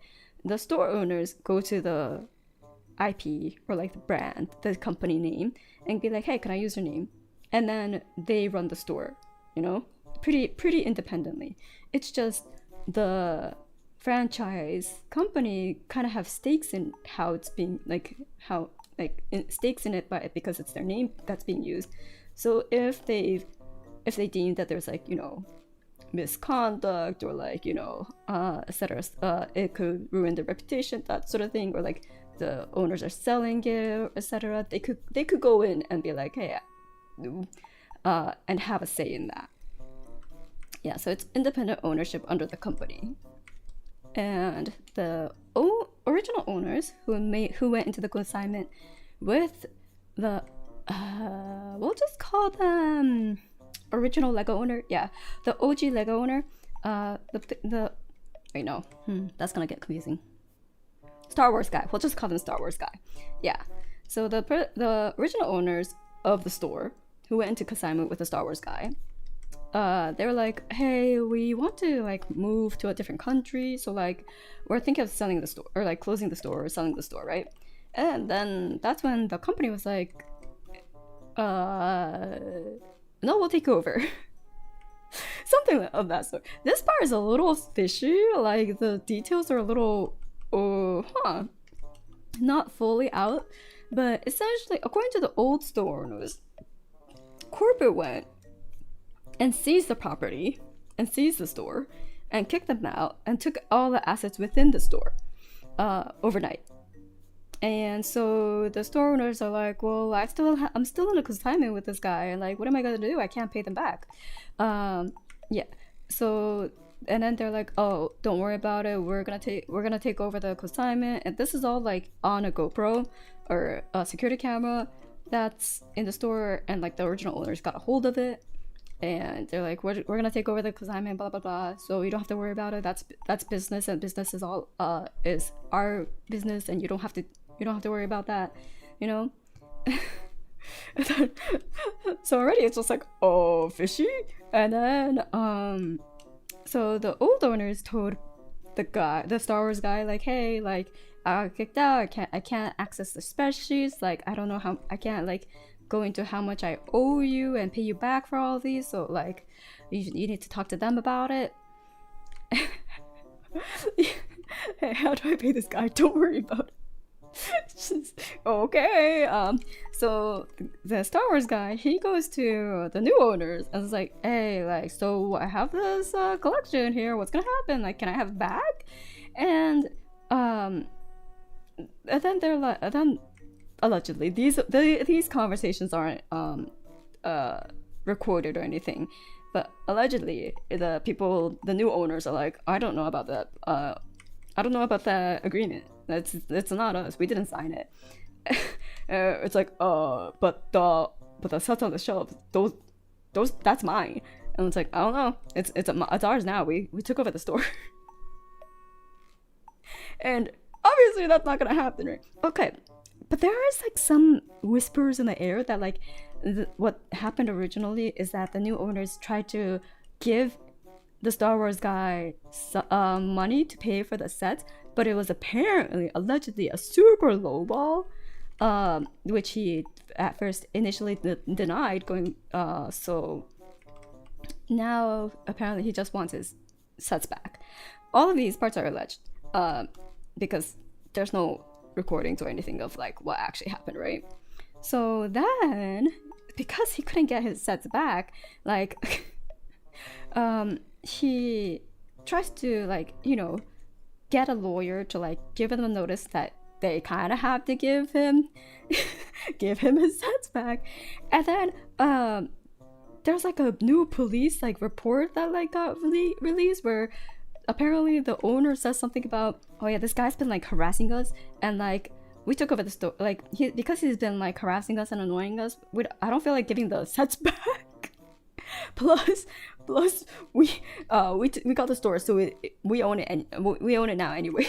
So we don't have to give it back. I'm like, what? Holy moly. So yeah, that, okay, well, fuck, right? So then the guy is just like trying all these methods, and then the owners start calling the police on him whenever he goes near the store, and then eventually gets trespassed, so like he can't go there, or else like he can't go to the store anymore, or else he's gonna get fucking arrested. So he's just like at his wit's end, and then that's when he was like, you know what, I'm gonna contact the internet. And so he went to the internet and tried to get some YouTubers on to like kind of spread publicity or like awareness of this happening. And at first, like one group of YouTubers were looking into it, and they were doing like a podcast style like stream, like talking about it, and like they're like, oh, we're gonna get this guy his like his collection back. And then the video went down a few days later, and what happened apparently was that the franchise sent a cease and desist and basically threatened to sue them for defamation. So they're like, yeah, we're just a small time YouTuber, we can't afford that. And so they took it down. And that's what the new YouTuber who took up the case found out when they were contacting that group of YouTubers. So this new YouTuber, he's much bigger. He has like, actually I have no idea how many followers he has. I think it's a few million, 1 or 2 million, I think. But so he took up the case now, and he's looking into it. Yeah, with a lawyer person. Yeah, but like, you know, like it was a pretty clear cut contract. It was on paper, and okay, the thing is, on the contract itself, it says in case of theft or, you know, damage, there is like insurance on those sets, allegedly, at least in the contract. So if the previous owners did like get like proper insurance on it, they could have claimed that it's stolen in from the insurance company, and then the insurance company would then go after the franchise, is what could have potentially happened if, you know, it was properly insured. But I don't know if it was, because they never went down that route. So so yeah, where were we? So this new YouTuber, he gets the story, and he started to take this to the case, right? So he's like, okay, let me go down to the store. So he gets all the documents from the guy. He you know, the consignment, yada yada yada, like the inventory of like what was sold and what wasn't, etc. And then he goes to the store, which is currently run by some new person, and he talks to them. He's like, hey, like I was just wondering, like if I could see some sets. And they're like, yeah, sure, which one? And then they're like, so my friend said that he has some sets here, and like I was wondering if I could like give it back to him. And then like suddenly, like immediately the tone changes, like which set, which one, and then they say the Star Wars guy's name, and they're like, you can leave now. It's like, huh? But like I need to give them back because they're his. And they're like, you can leave now, and if you don't, I'm gonna call the police for harassment. And so he's like, wait, but I have the papers, like, yeah, because like he pressed the issue. She calls the police on him, and then And so he gets contacted by the police, and then he gets trespassed. So now he can't go to the store either. And they're like, they're saying that he went in like threatening to kill everyone, like the store clerk if he didn't get the Legos back, yada yada yada. So immediately the police like, you have to go. You're not allowed to back here. Or if you do, you're immediately arrested. Yeah. So wow. Okay. And then he does a lot, like a lot, to like try to get like contacting the CEO of the franchise, contacting the new owners. They're calling them, being like, hey, can we like sort this out via like, you know, in person, like, you know, try to sort it out friendly.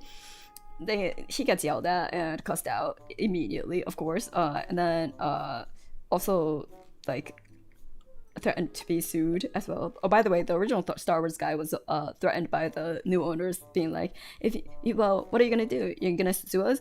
If you do, yeah, go ahead, because we'll make it so long and so expensive for you that it'll be way more than like what you pay, what your set is worth. Sorry, I forgot about that little detail, little nice you know, comment by the new owners. And so obviously they do the same threat to him, the new YouTuber as well, right? And so it's like, wow, they really are villains. And then, and these are all like recorded too, so there's no real, you know, MacGyvering out of that situation of being like, no, I didn't mean that. I was always just like being friendly and like trying to help it, you know, like. They're just yelling and cursing, like swearing and threatening on the phone. So like it's recorded. Like, you know, I don't know how you're gonna get out of that one. What are you gonna do? Sue us, brother? This is America, exactly. So every time they try to contact him, or like every time they try to like talk about it, they get the police called on him, and the police are just like not even listening to him and don't bother with like stolen Legos. What are you talking about? So they just don't believe a word of what this guy is saying.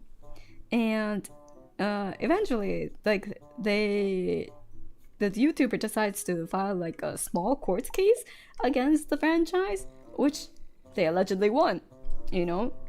So now, because like small courts is like way faster, way cheaper, so they managed to win this small court case, which I forgot what the content of that was. I think something about, oh no, I can't remember. Yeah.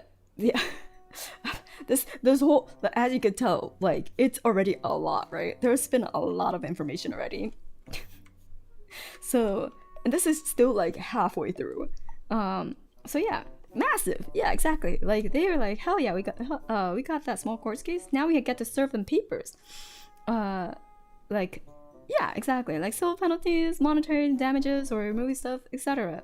So they're like, okay, this is still massive. We got a small court case won. So they're like, okay, now they have to what was it? Try to oh right. In order to do the small court case, they had to at first, before their case got submitted, try to resolve things amicably in person. And that's when they literally got arrested one time for stalking, when they were actually like told by the small courts to like you know, talk to the person, bro. Work it out first. So they're like, okay, we're trespassed, but like we have to talk to them or else. So they sent the arrest papers and stalker charge, and then the court case got approved or something like that. Yeah. So that's how they won that court case.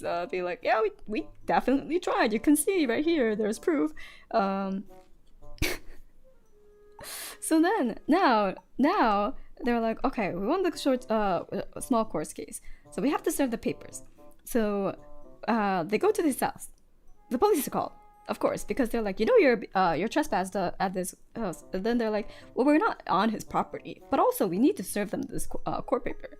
And the YouTuber goes with a random person over the age of 18 who's like not part of the case at all, but that means they could serve as like a procedure server. Server. Someone who serves papers. But she is apparently just afraid of this crazy guy, so she doesn't want to go there alone. And they're like, okay, well, we need him to come out of his house because we can't go into this house. We can't knock on his door because of the trespass thing. So they decide to like put up a sign on his across from him in like a public area, like a picket.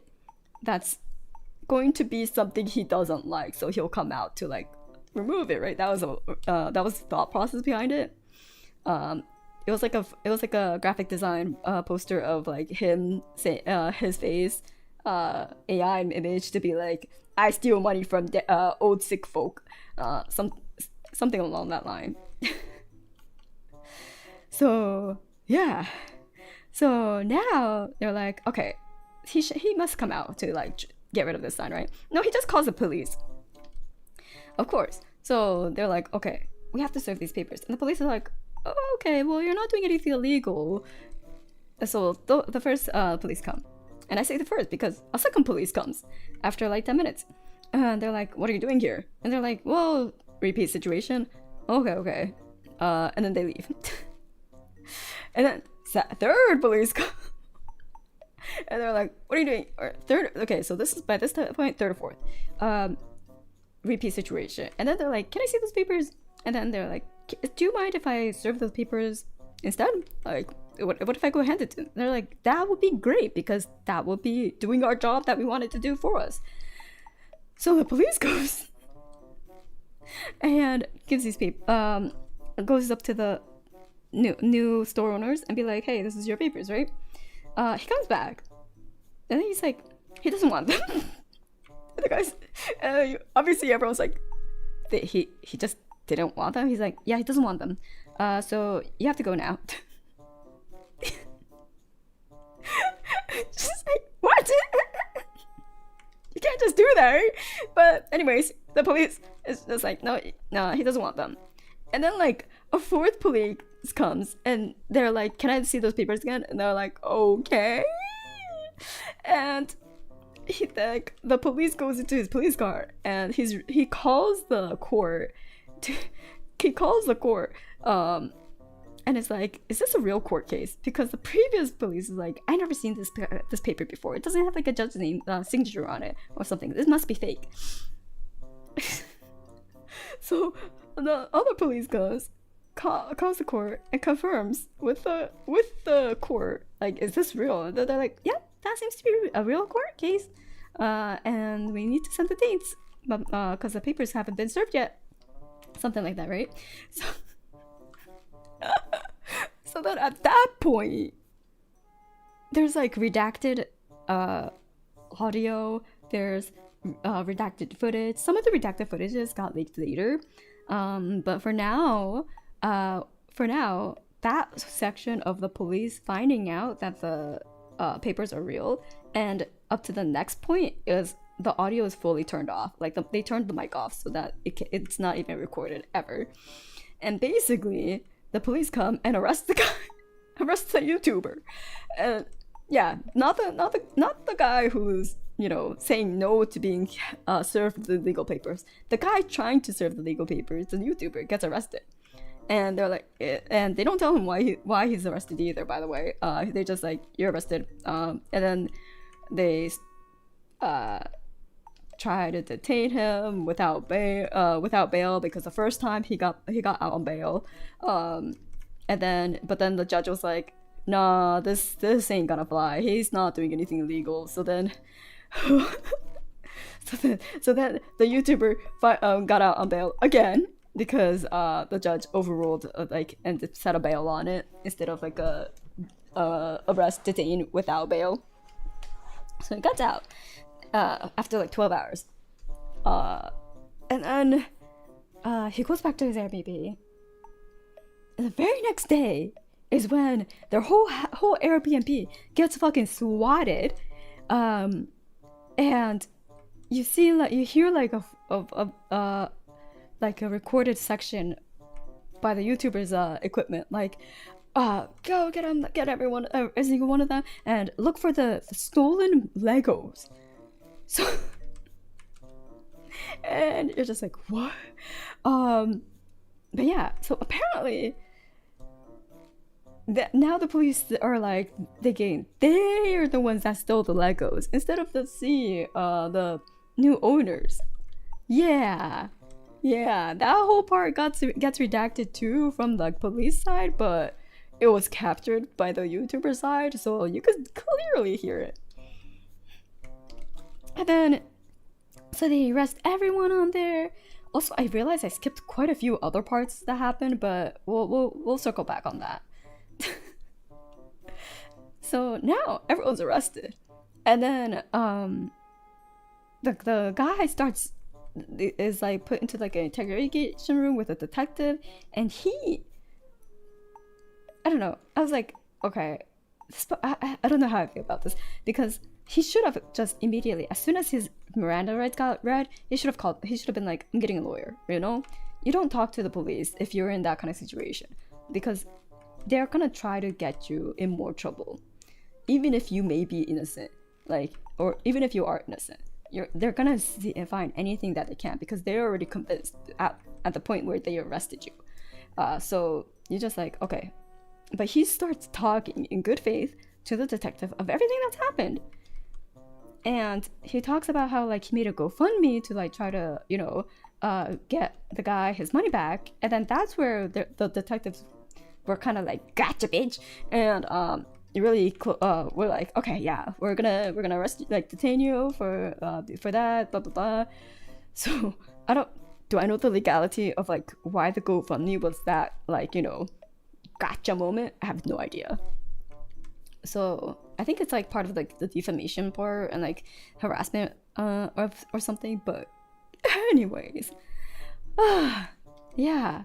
So now so then he managed to get out bail again, I think, or something. He managed to get out of that situation, and then he fled to Mexico because they, like, the next day they already had an arrest warrant for him again, and then without bail for like months. So he flew to like Mexico to not get arrested again. Yeah, so there's that. The judges in this situation must be so confused. I mean, they definitely hurt themselves in their own confusion, because they signed the warrant to like arrest him for stolen Legos. It's just like, what? Okay. So yeah, now he's fled the States. Do not blame him for it at all. And then oh god, so like the things that I missed was about that GoFundMe, where they decided to like print out, you know, like the picket sign that I was mentioning earlier of like, we steal from old people. Well, they decided to print that out in like a big, like, you know, banner that they could hang from like a fence or something to take a photo for their GoFundMe. Of course, he wasn't the one that was putting up the banner or like taking photos, but like that group got the police.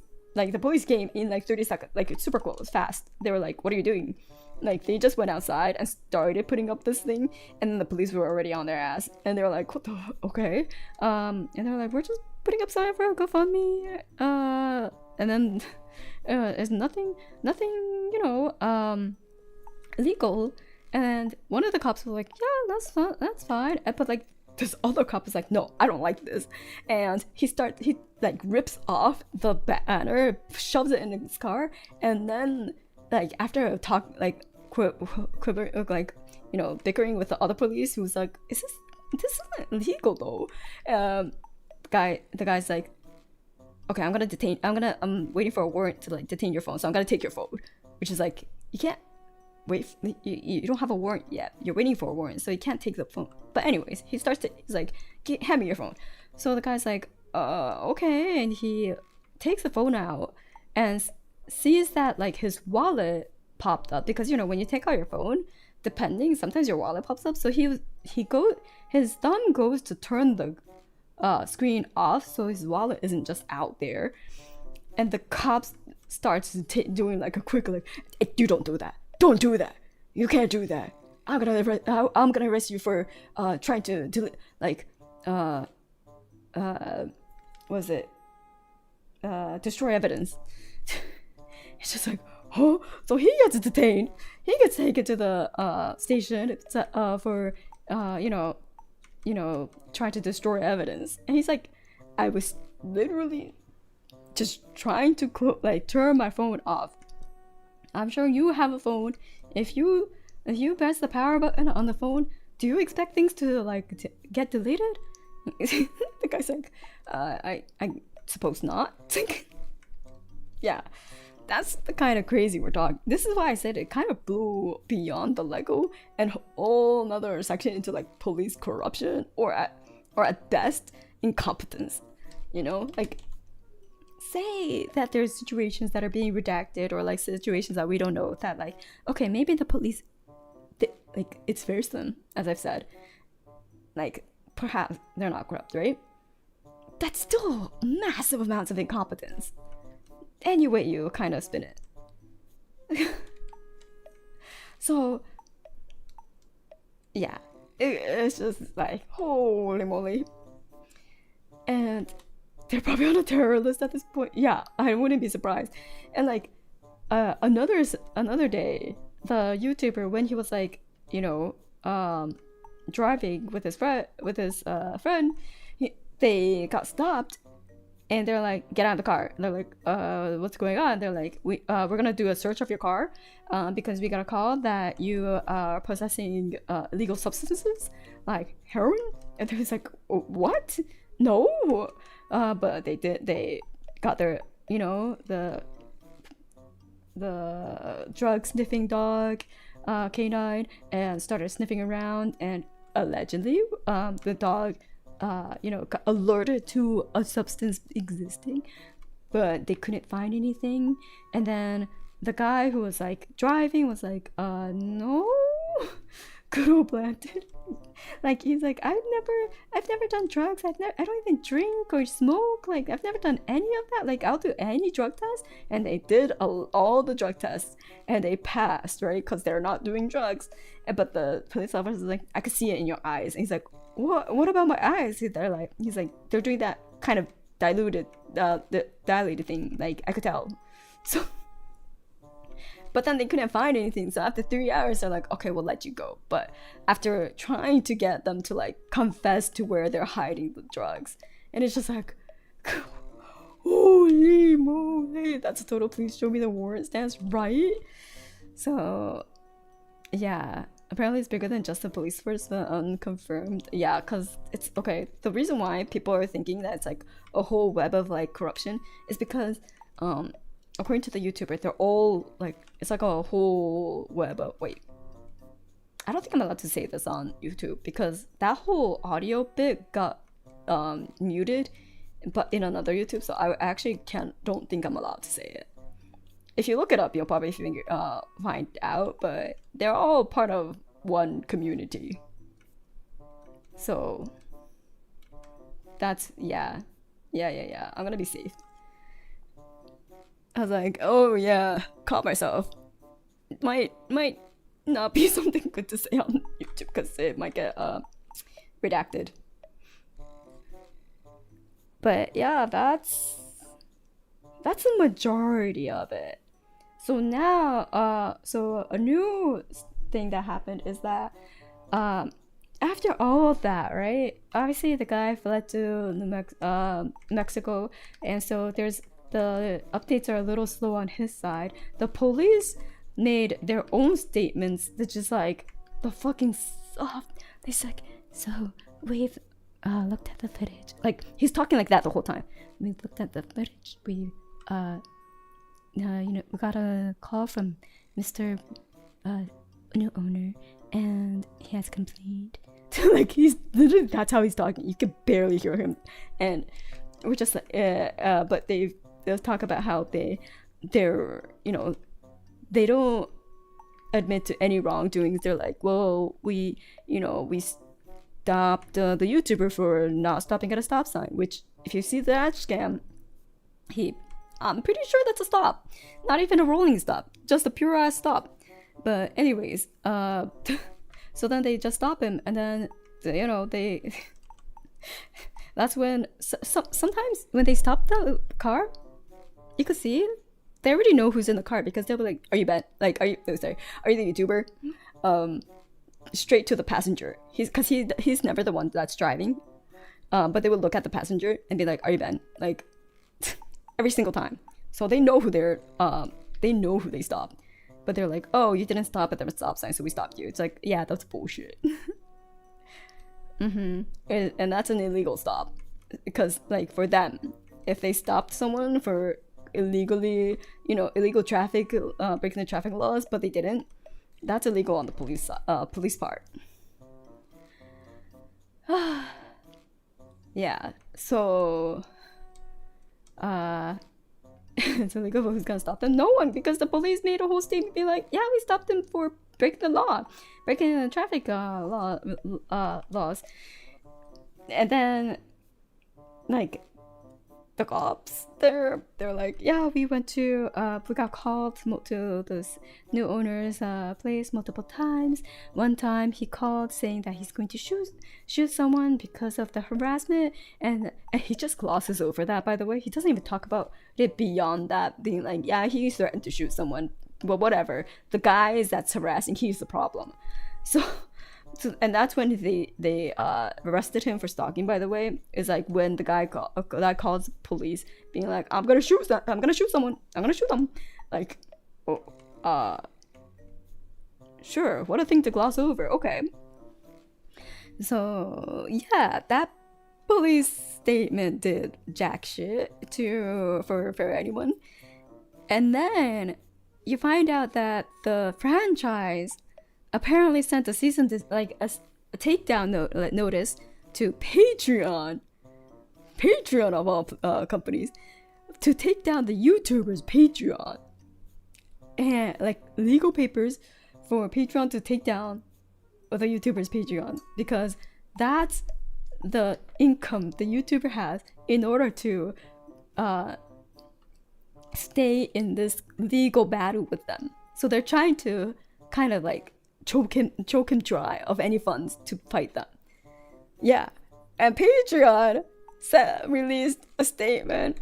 The CEO or co-founder of Patreon was like, so we've got a cease and desist for to take down this YouTuber's Patreon, and us and our legal team, we've evaluated it, and unfortunately we've come to the conclusion that the franchise can suck it, shove it.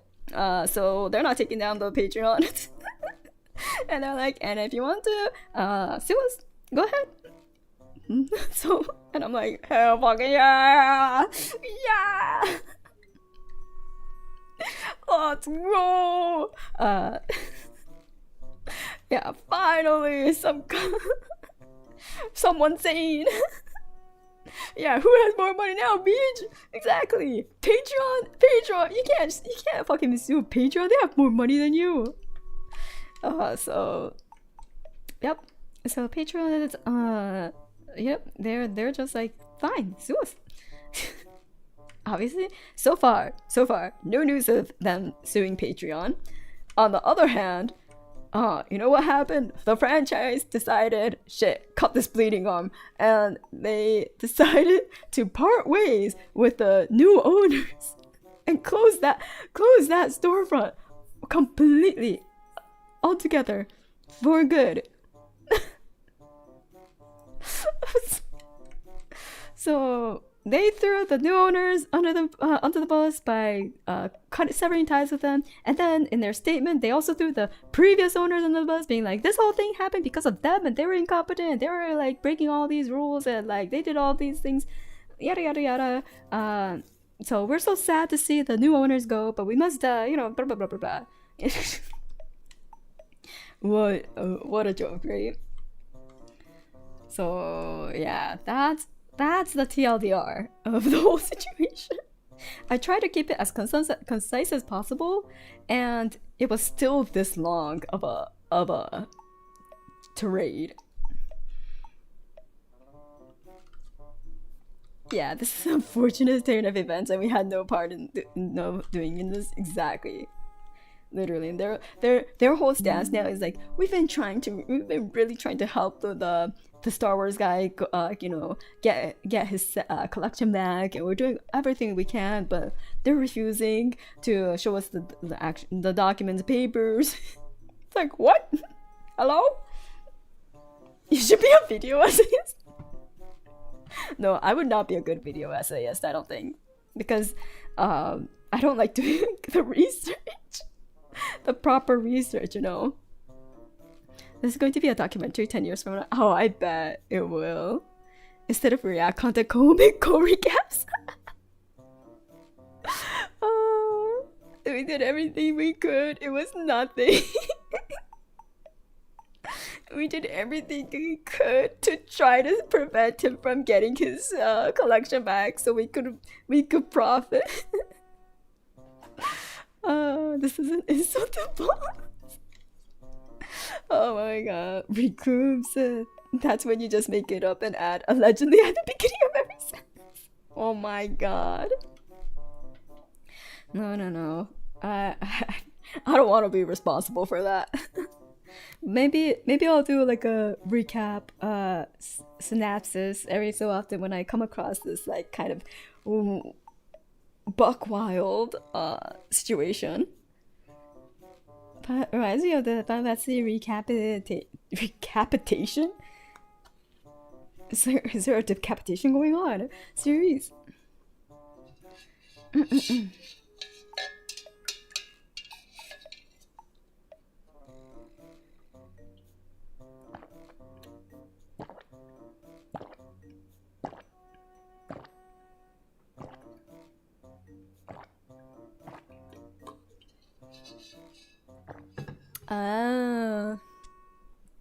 The song in the background is just a cherry on top.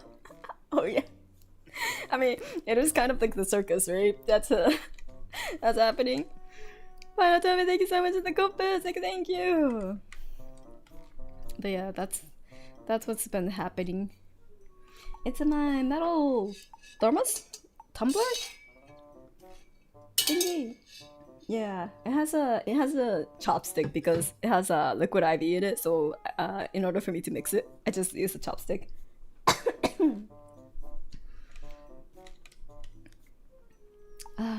Oh yeah, but while we were talking about all that, Poikos is back in the runnings.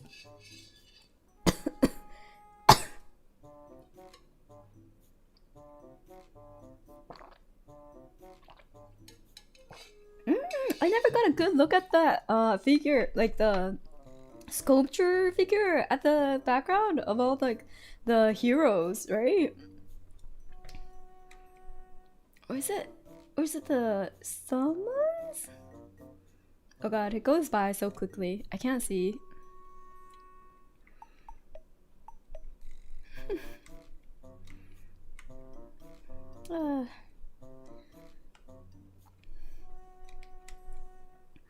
Yeah, that was the longest like yap I've done in a while.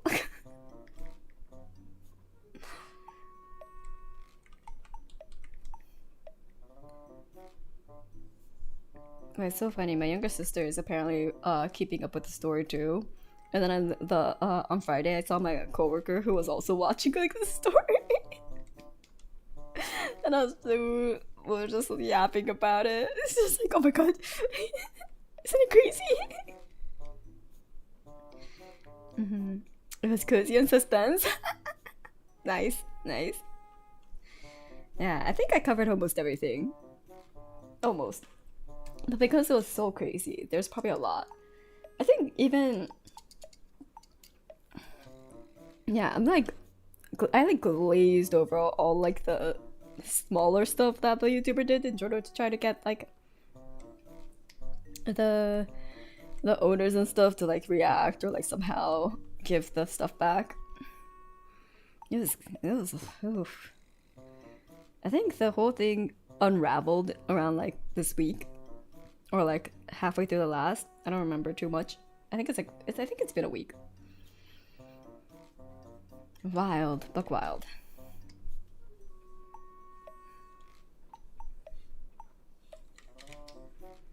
But if you haven't heard about it, maybe it's good. Maybe it's good. Yeah, this isn't part of your everyday hearing about all these failures of the government organizations. Yeah, I hope the document for it will be a documentary for it will be good. I sure hope so. I'm sure it will.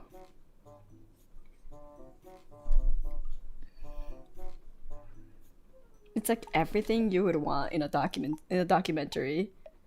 People being like corporate corporate greed, the little guy, the troublemaker YouTuber, the that's trying to do good,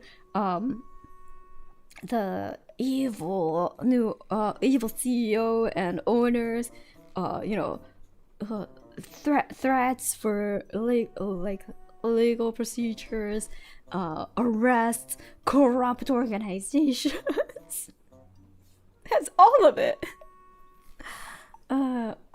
We're living in a stable. The only thing missing is romance. Oh, true. Hope it goes up the ladder that the Lego company sends some reprints of the sets and pays for the fees.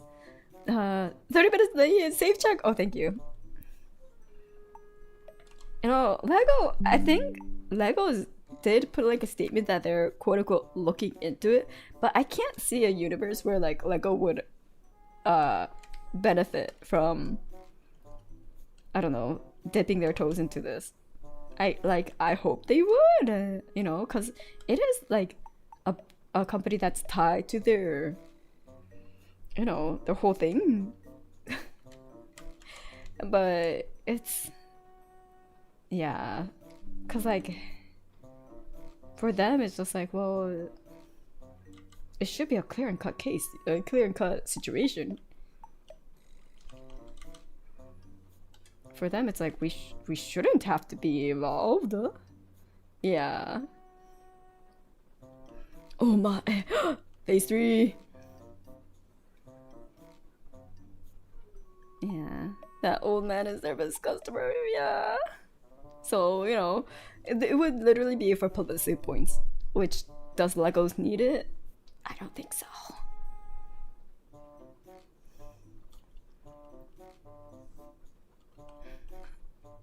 He put the CEO's son through college. No!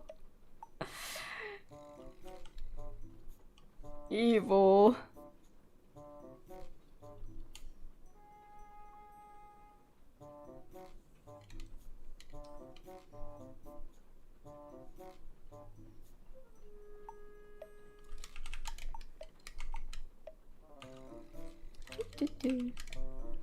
Okay, so now we add. Alright, this is this part. The overcoat.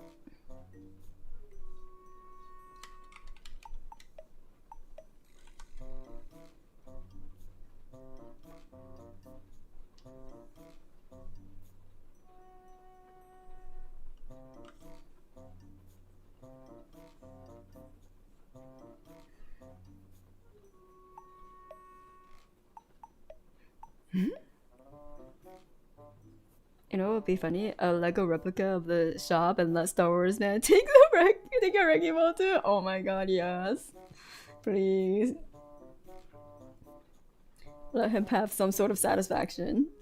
But yeah, right now, everything else is like waiting for like, I guess the legal proceedings and more like concrete information to like pop up, because there is stuff like, oh, and this is all going to just be around the Legos stealing. Nothing about like investigation into the police force, from what I can tell. At least there's no movement on that yet. And will there be? I don't know. But maybe if like the court proceedings goes well, that will be like the next step. So yeah. Crazy.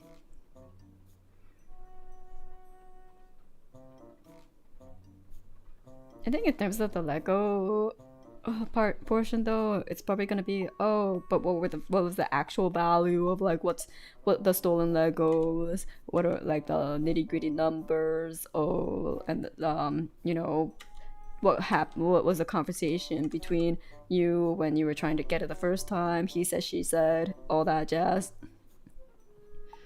So it might not be as juicy of an unraveling of events in the coming days for a bit.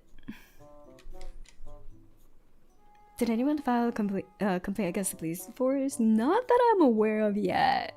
They should, obviously. Yeah, at this point, it's about the Legos. Exactly, that's what everyone's saying. But the only thing that's been coming out recently is just about the Legos, because that portion is a bigger can of worms, right? So, but everyone's like waiting for that whole fucking police corruption bullshit. All the violations law, all the violations of human rights, everything.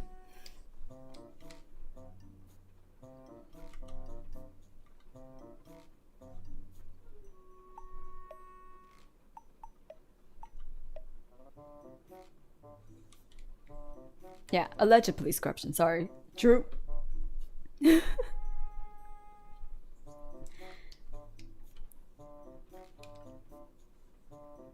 Yeah, I probably need to settle the small case before there could be a bigger shoe dropping. Exactly. And it seems like the other side is doing everything they can to kind of like run away from being held responsible. So I can't imagine it going quickly.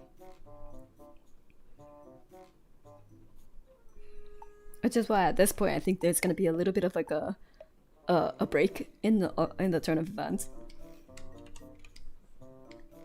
By small, I mean a felony. That's not small.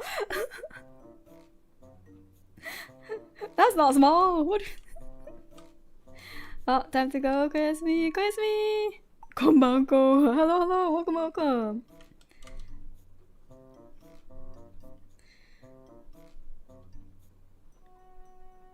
$200,000 is a felony. Yeah. But I think like it's not going to be 200,000 just because like they did get some money from like some sets that were sold earlier, I think, and then there was like apparently some of the merchandise was in the old owner's home for safekeepings or something, so then that was given back. I don't know, but yeah. You finished M6 for your Suzuran? Nice. Suzuran deserves all of it. Our light.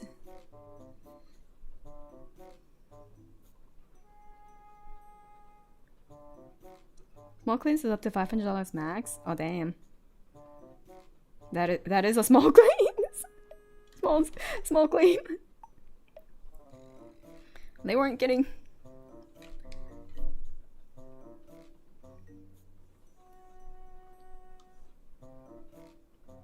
Matterhorn. I haven't built him yet. He's still a level 1 baby.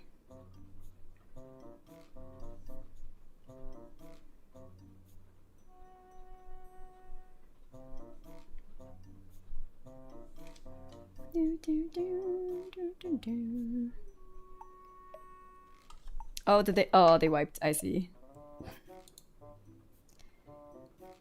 They're so calm. They're like, oh, I messed up. I should get around to building Golf. Oh, the Golf custom that you bought like a year ago? Yeah, sorry. I was like, which Arknight's operator is Golf? It took a moment for my brain to switch to like, you know, Gumball model. Also, why does it say it's... Hold on. Stream setting, edit, customize. Chat live translation turn off. Okay. Did you see a new game? No, I haven't. I need to stretch. Man, I wish stretching reminded me. I wish that standing chair was real. I mean, it is, but like actually viable to purchase for me. Gundam Rogue Orbit. Ooh.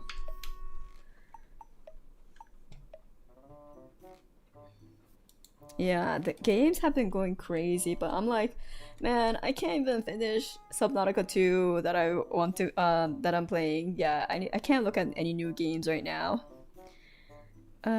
Wait. Gundam Rogue Orbit. Gundam Rogue Orbit. Tell me on a scale of 1 to 10 how Gundam it is. What? Announcement trailer.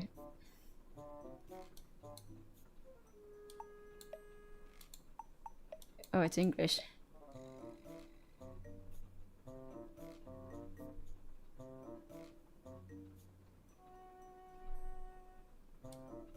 Oh.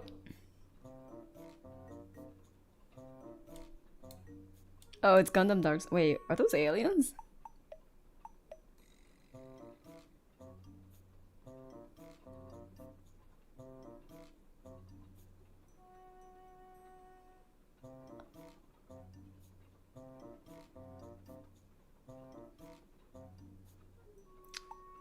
Oh yeah, they are aliens. What? Is this Transformers?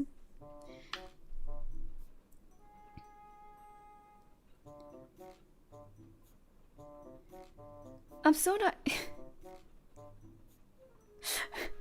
I'm so not used to a Gundam series going up against aliens. It's always humans against humans. What do you mean there's aliens in here?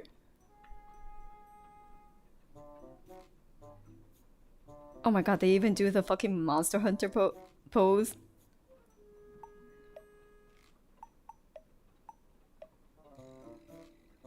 What even am I watching?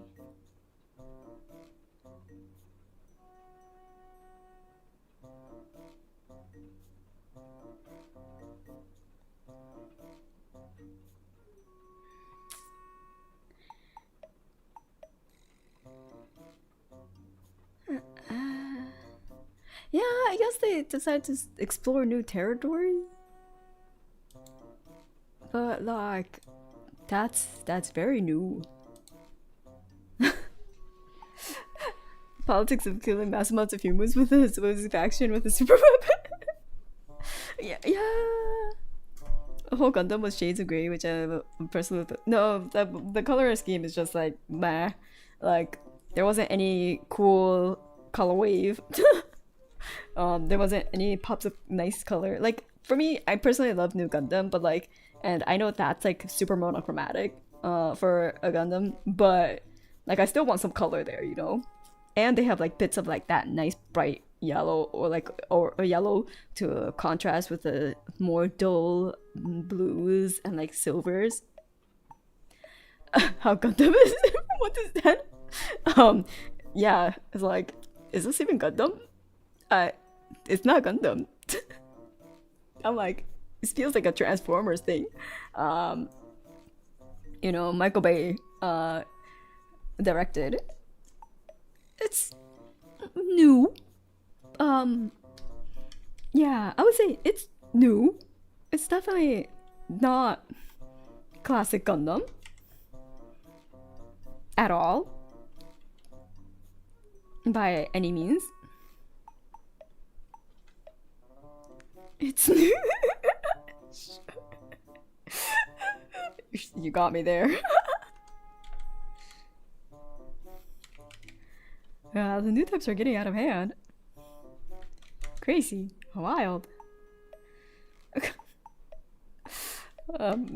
Yeah, that's well, what if someone was like, oh, a new Gundam game is being made, that wouldn't have been my first guess of what they would make out of it.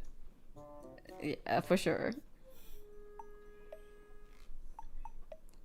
Like, you know what game to me felt like a very Gundam game, but it wasn't? Oh wait, what was it called? Mecha Break? Was it called Mecha Break? That game was fun, and it felt like a Gundam game, even though it's not a Gundam IP. Yeah, that one felt way more like a Gundam game. Does Gundam ever explain why new types are called that? Because they are a new type of human. Literally, it's because they are a new type of human. They're evolving. Evolution is taking its course. Live.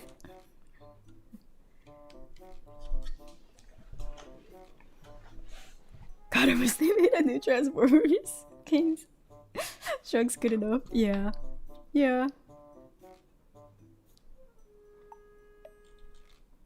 Basically.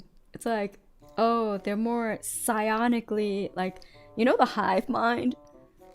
At least the Gundams I know, new types is basically people who could tap into the hive mind.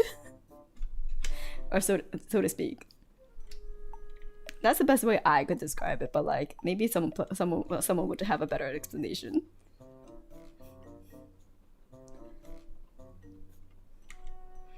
And I feel like the definition of new types kind of wavers depending on the series too.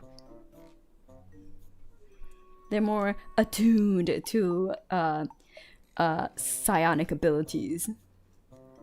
I always thought they were to a degree like spice users, kinda. Like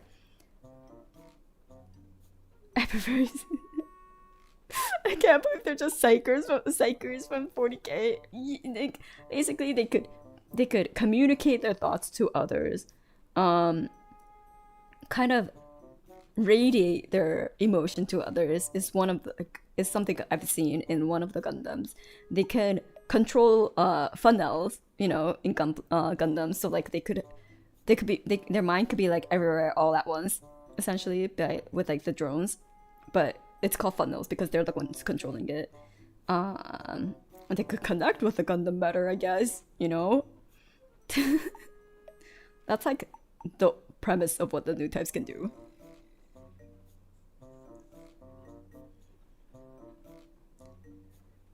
I know they have some kind of psychic ability, but since that's how they control the funnels and bits, yeah, so like there is like some psychic ability to an extent.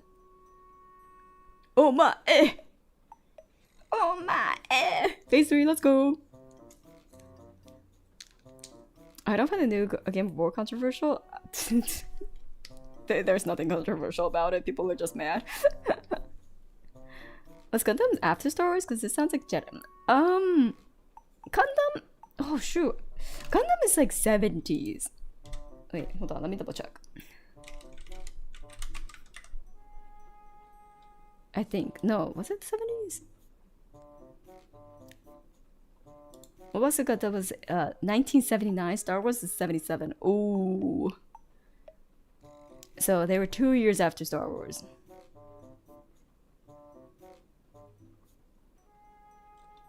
Didn't the original Gundam pilot have the ability to predict the future?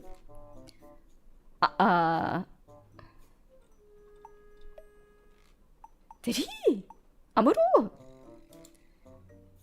He was very powerful, but I don't remember what all of his powers were.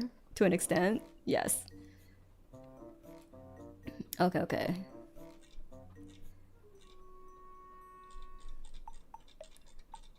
That's why my brain went tune. Fair. I mean, concept shows that people are fighting about each other about it needlessly. I mean, right now, I think they forgot about God of War because Stellar Blade came out with a new character, and that's throwing everyone's panties in a knot, so to speak, of those who like the original character and don't like the new character.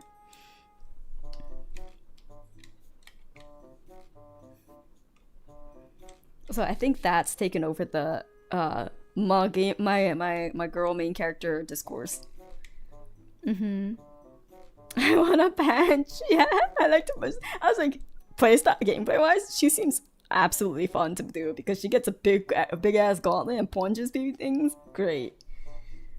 Maybe people like no like Stellar Blade new game. There's discourse about the new character, but like, yeah, people don't like change. Okay, Shoku. Heaven forbid the game did make a game. I know. How dare they?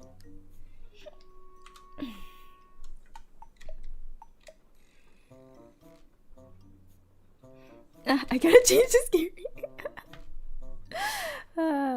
Yeah, the new meta is that she's too young. She's lollybating, as people say. But I'm like, I don't know. To me, she looks like an adult. She's young, but she looks like an adult. Like, are people not able to tell the difference between a child and an adult anymore? Like.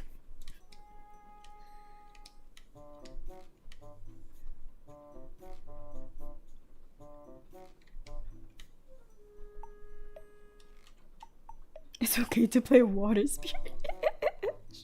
Oh my gosh, Shoku, you're switching over to water?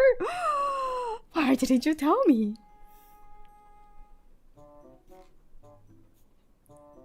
They said the same thing about the last game? Wait, did they? Oh hell, the turntables. I did? I'm a water player now? You did? Oh my gosh, Shoku! Let's talk about all the water meta! Or non-meta, to be honest, because it's me.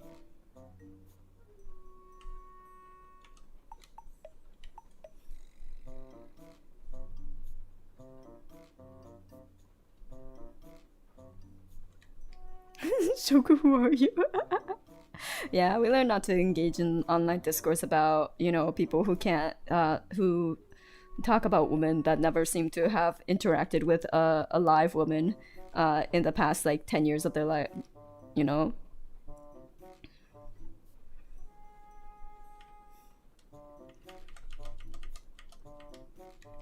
I mean, am I wrong?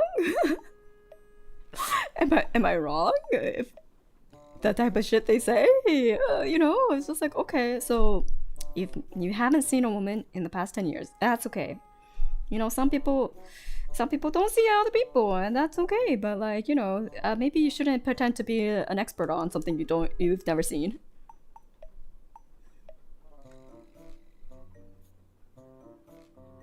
How doesn't one me a woman? Clearly they haven't seen some VTubers in yeah, that's so true. Oh my god.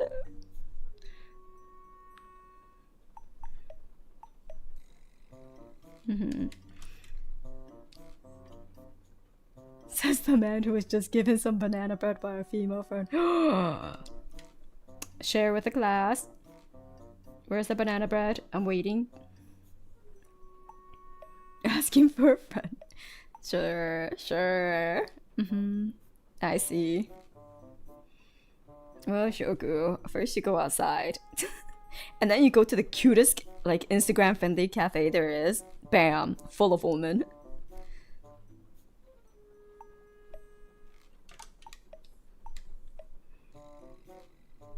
We're simple folk. We see a cute cafe, we must go there.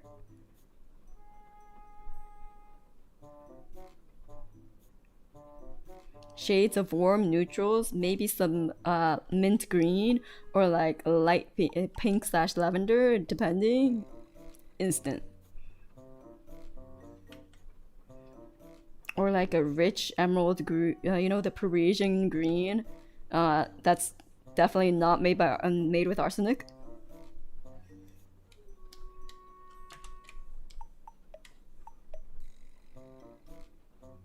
That would get him. Damn, cafes scare me. What if they write my name wrong? That's when you choose a cafe name. A lot of people do this trick. If you have a hard to pronounce name for a North American, you just pick something that's very easy. Like, hello, my name is Karen. Yeah, that's definitely my name. My name is. I was like, K. What's a typical name that starts with a K? Karen, yes. That's 100% my name. You know how to spell Karen. Yes. The issue is they have a common name, you know. Then it should be fine. Then it should be fine. So if they spell it wrong, I worry. The code key stands for Karen. Oh shit. Am I a Karen?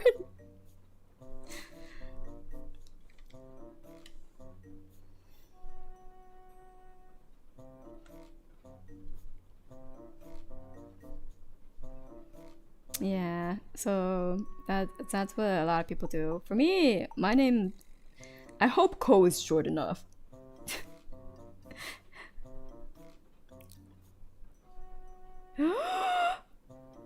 Phase 5! Oh shit! They did it! That didn't take very long. Yep, phase 5. You see the... yep. Ooh. Let's go!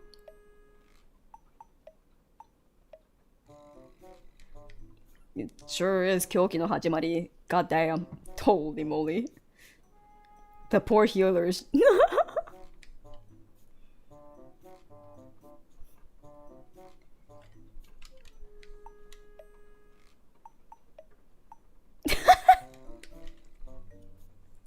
Oh my god.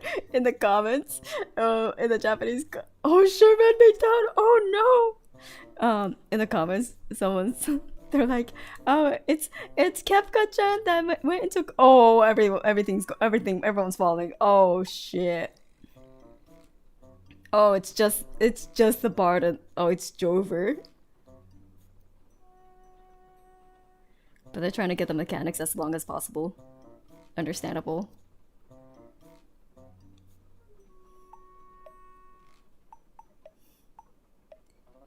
Oh, they're using bots to survive for as long as possible. Oh. Yeah. Fuck.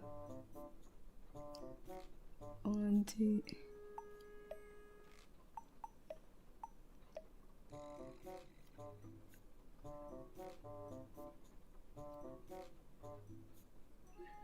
Oh, go warrior! Solo this!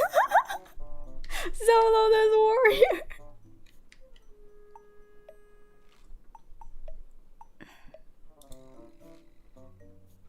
Oh my god, he's doing it. He's figuring out the mechanics for the whole raid party. He's surviving.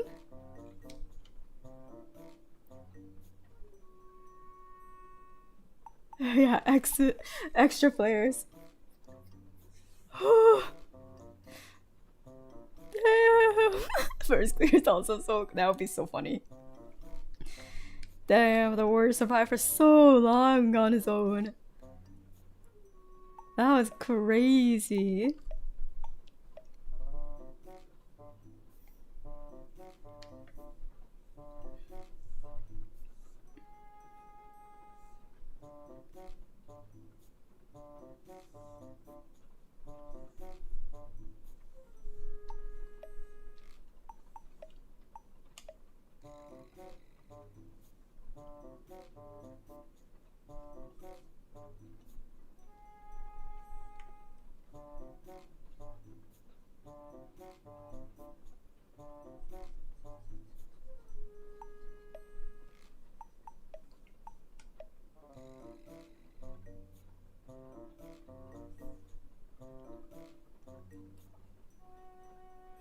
They're discussing the mechanics now.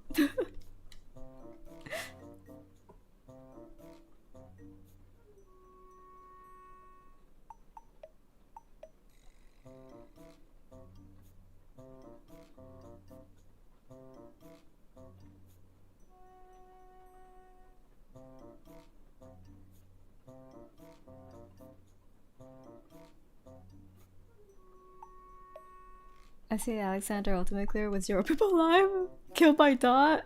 Nice.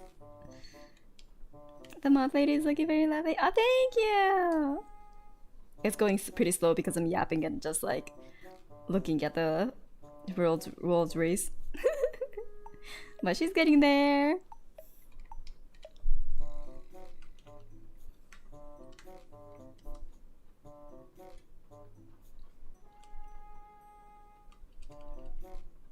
Final phase soft and gauge locks the player in stasis. Oh. Damn. Just looking soft, hell yeah. That's the goal. Oh, what if I made what if I made the sleeve like, you know, those ones with like it has a thumb hole? That way we can make it even more fluffy. Or I think that's the strat.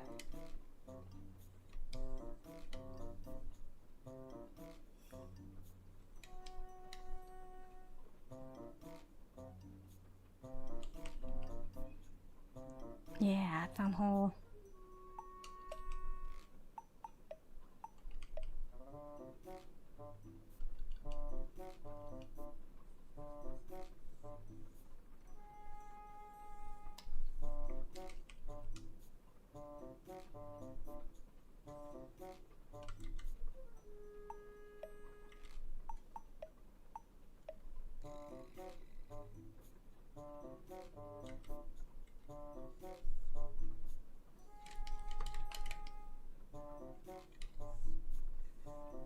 Yeah, thumb hole. Cool, random question? What's up? What's this quote-unquote random question that you have? Would you get a tattoo sleeve? No. Cause I'm lazy. Immediate no. I'm lazy. I don't want to go to like 3, 4, 5 sessions. Like, I'm too lazy to even book a hair appointment. I'm not booking 5 like tattoo sessions.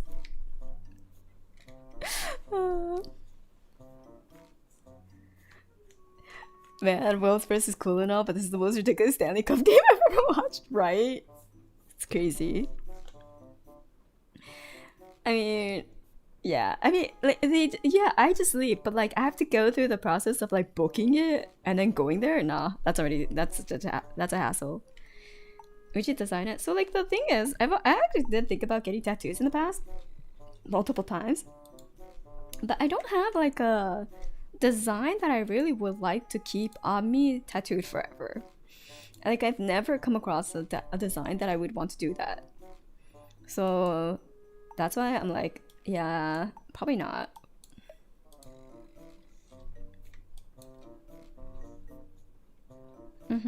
Like the only thing I actually thought about for a bit was tattooing a ring on my ring finger. But then I'm like, because like for a while my ring was irritating the skin around my finger. So I was like, ooh, it's like peeling and everything. So I was like, ooh, maybe I'll just tattoo it. But then it fixed itself. So I was like, oh, okay. Cool. Tattoos are neat, but I hate needles too much. I don't have a fear for needles, so I think I'll be okay. And I have pretty high pain tolerance. So I think I would be okay with tattoos, but yeah, it's just a matter of like, do I have a design that I really want?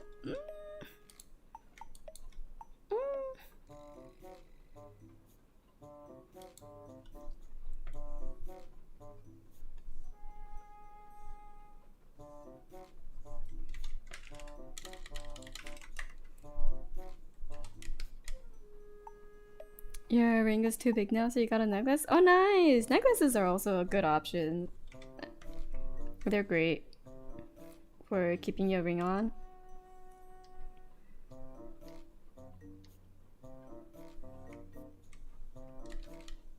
I know I'd be cool with it for a few years, but like 20 years later, I'll be like, why did I get this? Yeah. Basically. It's like, will I be okay with it, like, you know, years from now? I don't know.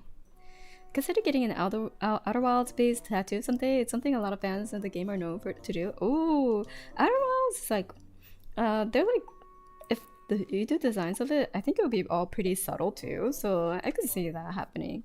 I do see a lot of like Nintendo based tattoos too. So that's pretty popular. And Sonic based ones, but they're usually kind of I feel like Sonic has like the biggest chance of like the tattoos kind of looking a little off. Back at first by 0.3%. That's crazy. Stop Tutu, Sonic and a Tutu. That's crazy.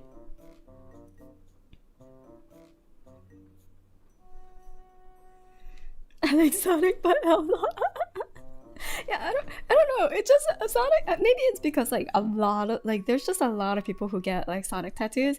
So it's just the pool of potential cursed ones is bigger, but also Sonic do be like the one where I see the most of the cursed tattoos, and I see them all because like my friend Sonic also links them to me, or I always link it when I see it to them as well.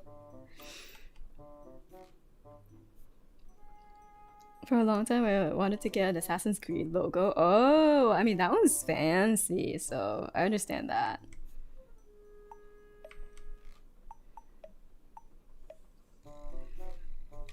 Can we get permission to get a tattoo? No! Don't do it!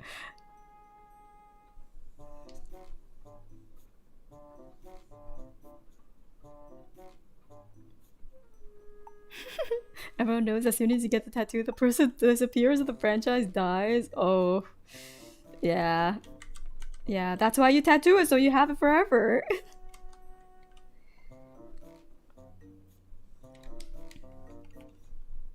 Get the code designs Oshi marks tattooed. The shrugging person and the coffee. That's my quote unquote Oshi marks.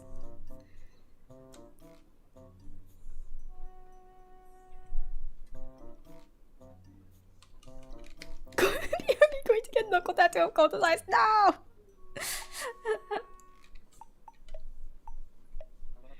Yeah. Oh, just put like a coffee bean, like a bean on as a tattoo. That's actually super low key, and everyone will just think you're just a coffee kind of like freak, a freak for coffee.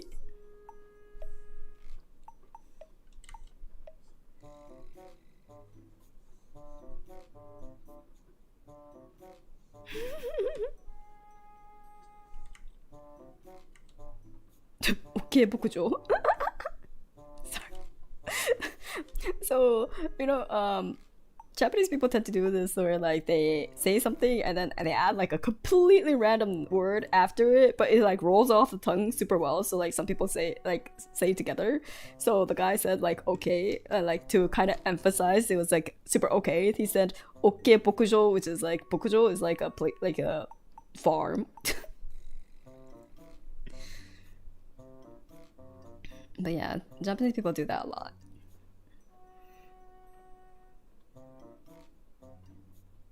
It's kind of like saying like okay, okie dokie, but like we use an actual word.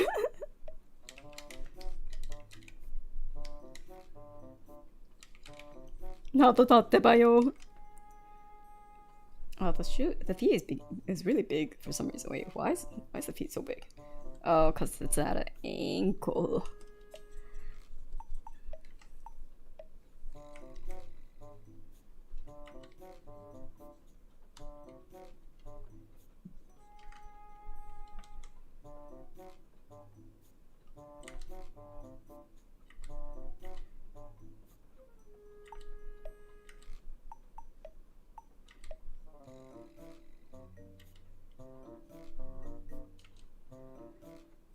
Hmm.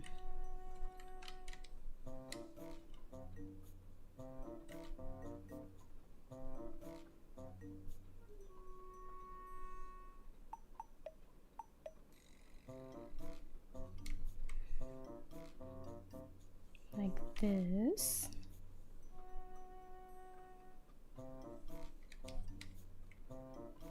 Let's do this on God, for real, for real. Let's go. Let's go, boy goals.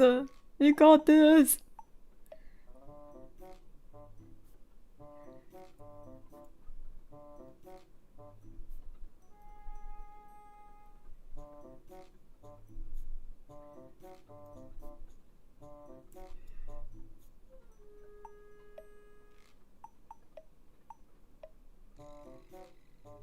Man, I would be the most awful, like, raid lead. Like, that's the person in charge of the calls, because when I play, like, for example, MOBAs, like, and I'm just trying to say, like, oh, someone's missing from bot, like, you know, that kind of thing. I might accidentally say someone's missing from top, and I'm like, wait, no, I'm at bot lane. Literally the worst. Oh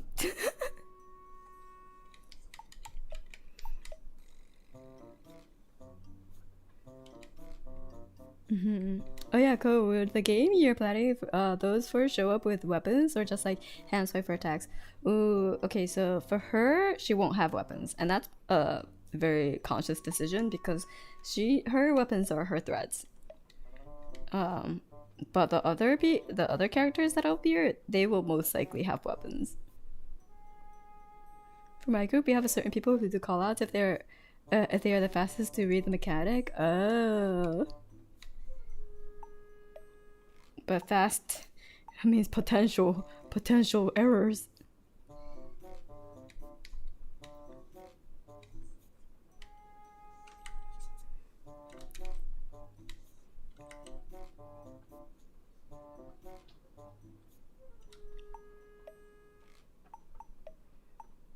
I'm side oh, the issue is I'm side that person. Oh, rip, my condolences. That would give me so much anxiety. Main tag my left right is reverse for the oh not as a main tank. Yeah, that.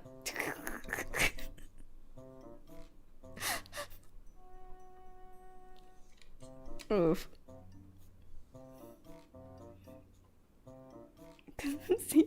That's when you just use west or east. That's the cardinal directions.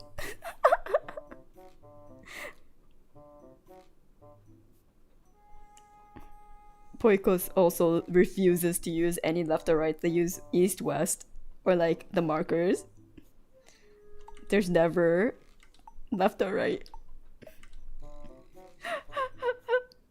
Yeah, but main tank woes.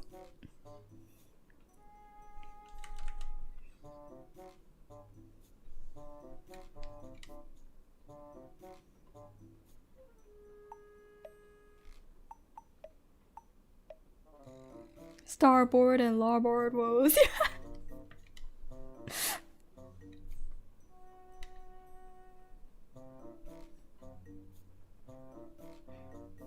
It's interesting though, because they say something like Harugawa, which means like, I'm guessing like spring side, and I have no idea what that's referring to.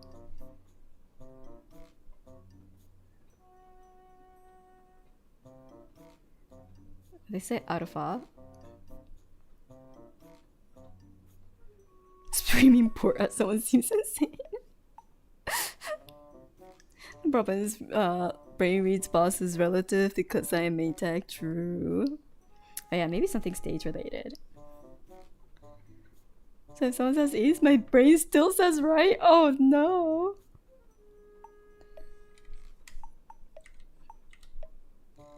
Your brain is cooperating against you. Rest in pieces.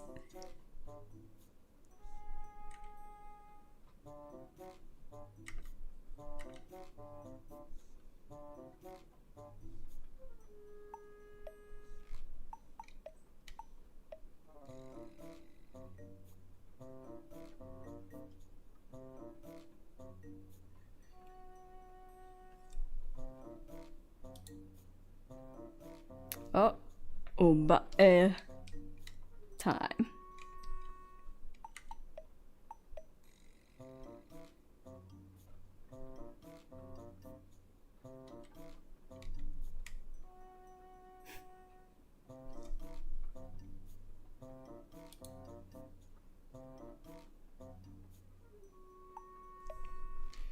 That's such a cool cutscene though, of like him grabbing the physical like point of view camera and then saying referring you to you directly, the player.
Yeah, their countdowns are on point.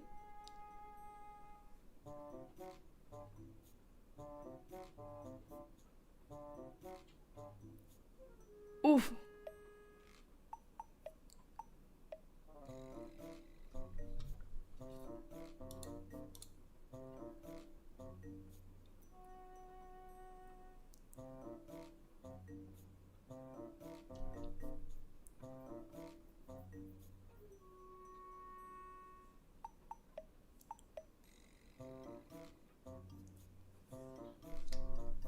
I love her leggings. Yay! I'm so happy. I like how these leggings came out too, compared to like what it was before. I think they're much nicer, much more flattering.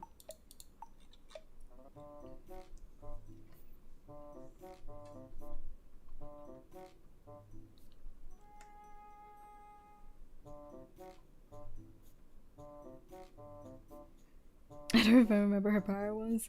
Good.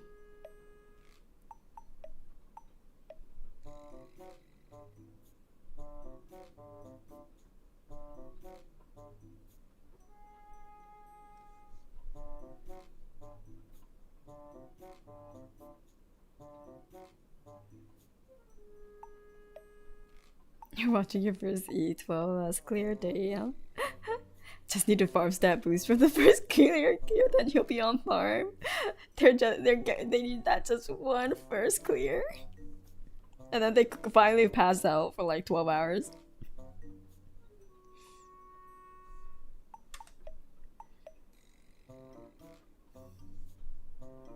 Actually, do you think they'll pass out? Or do you think they'll just start celebrating and then try it again immediately?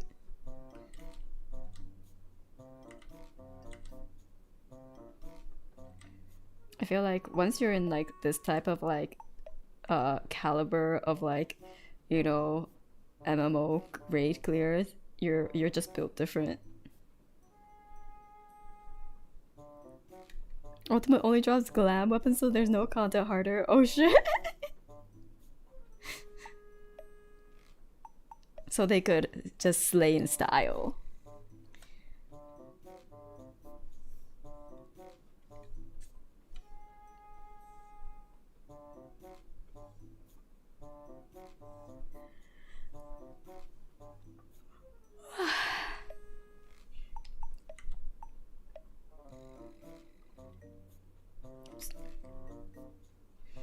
So yeah, I ain't even doing anything and I'm already getting tired.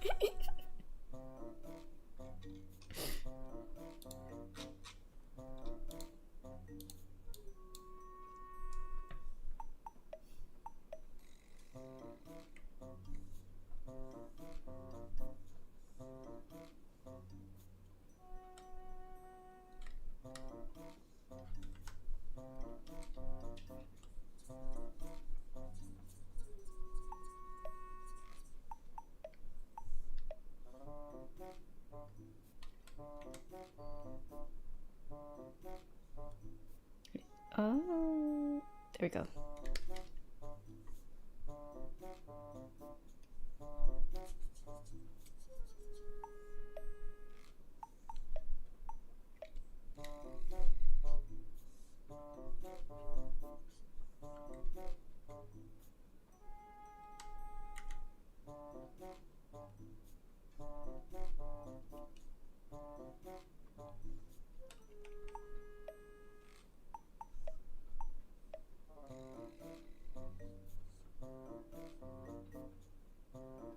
Zetsu!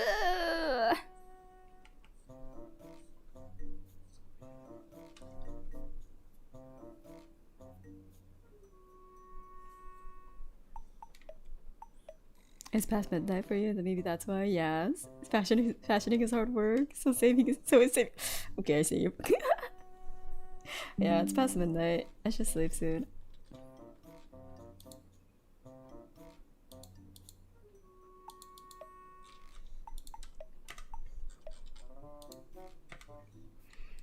Ah man, we didn't get to see them do the clear. Also, I think I need to make this red a little.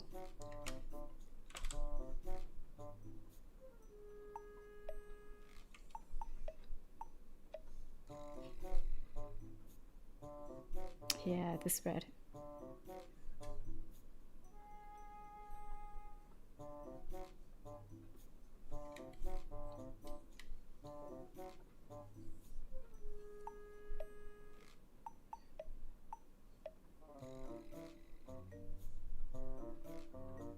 I was falling asleep at 4 p.m. Shoku, I think you're just perpetually lacking in sleep. So maybe take this time to go sleep early.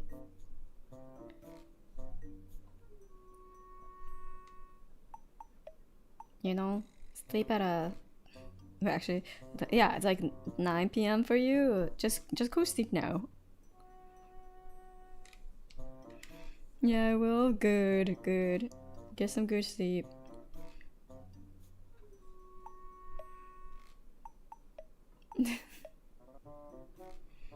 You can't take Shoku. Oh, actually, Shoku, we should do a call tomorrow if you're free.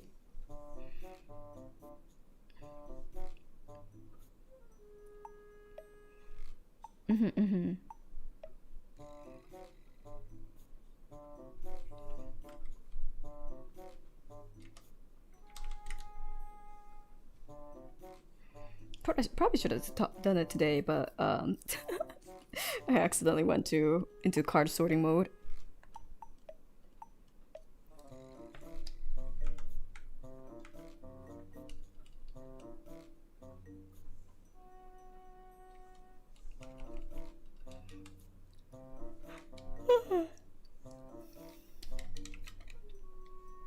Yeah, Shoka's sleeping before us? How's that possible?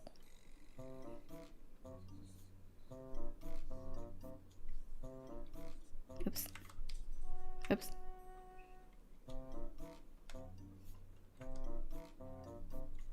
There we go. Finally got the right. Phase 3.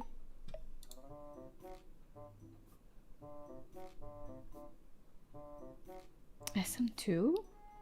Oh, Space Marine. Oh, you started Space Marine? Nice.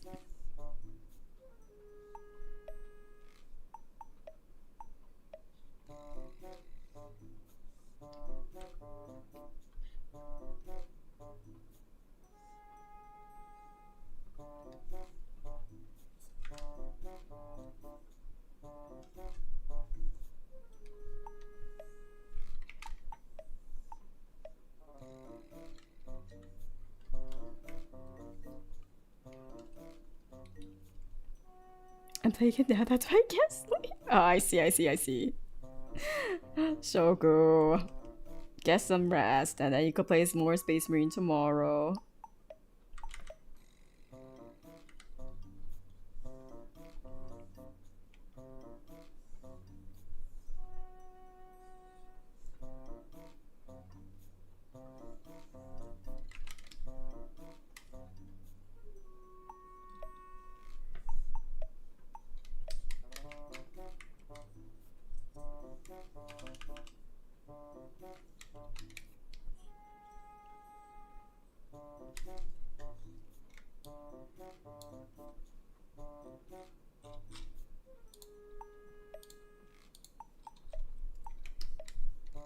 Also, sorry, I'm gonna blind people's eyes for a bit. I'm gonna wait. No, this is too much. Okay. Maybe not as blinding as I thought it would be, but I need to color in her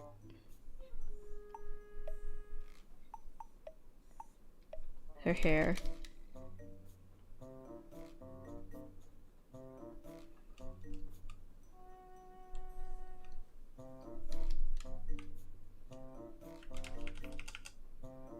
Yeah, green masking. Let's go. Green masking for the win. For anyone wondering what this green masking is, it's basically just green is essentially the easiest color to kind of like separate out from everything else. So when you want to just like differentiate it from every other part, green is usually the go-to color. Also, I just realized there's like a little bit of a this thing's supposed to be. There we go. So when you see people doing like solid color blocks, it might be in green because it's the easiest to kind of just be like, okay, I know exactly where I'm painting. Yeah, I'm green screening her hair. Gonna chroma key it so you can see the world behind her.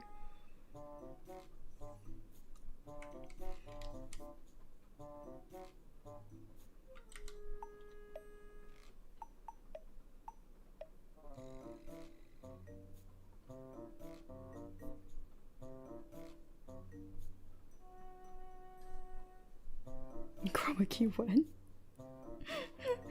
You want me to chroma key myself? God, when I'm like watching people and then like they chroma key something that's definitely not green, and then suddenly like for example they like maybe they chroma key like pure white or something because like their background is white, but then they like smile and their whole teeth is like chroma key. And then you're just like, oh, well, hello.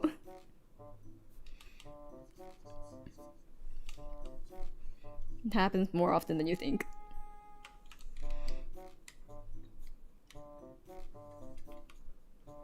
Breaking news, NVIDIA 5 fixed their busted drivers for your GPU. Nice! Congrats! Finally! How long was that? NVIDIA actually doing something good? Hasn't been for a while. Will I still buy their GPUs? Actually, probably not anymore after this. I don't think I need to. I used to pretty religiously because for like games and stuff, they were just everyone built for NVIDIA versus like AMD. So there was a lot of features that I needed from NVIDIA. But now I think they're pretty much on par. I'll probably double check again when I'm actually gonna buy a GPU again, but that won't be for a hot bit. If only AMD didn't keep shooting themselves in the knees. No, they're still doing that. I haven't looked at AMD in a while, so I don't know. But I was just like, there was an issue with AMD back when I was purchasing, and I was really salty about it. So then like I boycotted AMD for a while. And then eventually there was like, oh, since I'm VTubing, I should use NVIDIA for motion capture purposes, etc, etc. So stuff like that. Wait, VTubing? Who said that?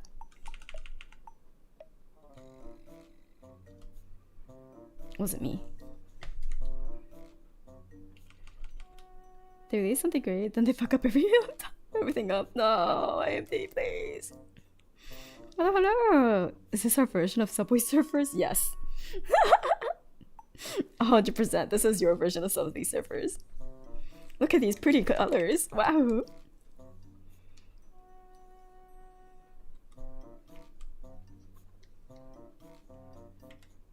What's a VTuber? Beats me. Who knows? I wouldn't know.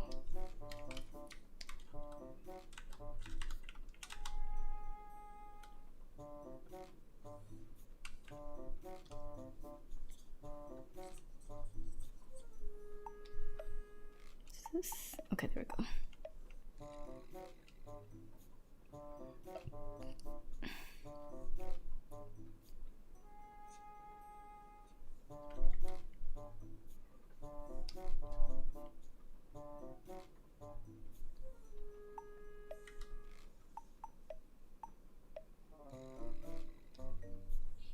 But yes, because sometimes I'm not talking since I'm trying to rest my voice a little bit.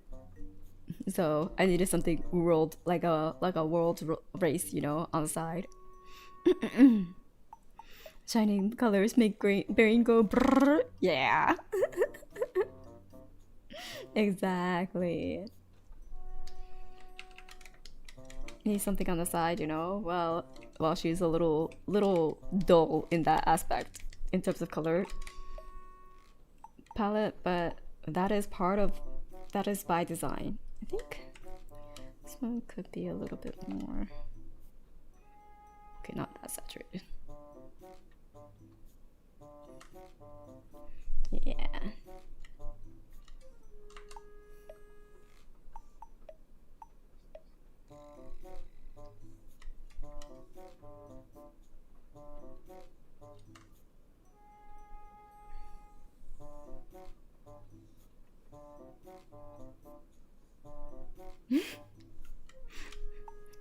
They're like, okay, I'm going, and then they're like, wait, oh, I guess I'm not going.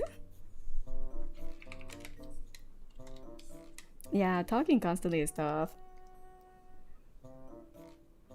It's not good for the throat. Also, like, what am I gonna talk about? I mean, I did talk about the Legos.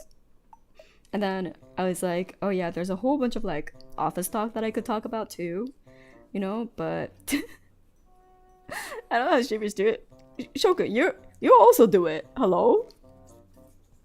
Wait for now. Someone who has decent odds of lacking cooking skills and or has black mold growing somewhere in their abode. Oh my god. I had black mold growing in my abode at one point, but I actually excavated it all out and got it rebuilt. And it wasn't my fault. It was from there. It was leaking from there from the beginning, and then it just like started seeping in. Oh.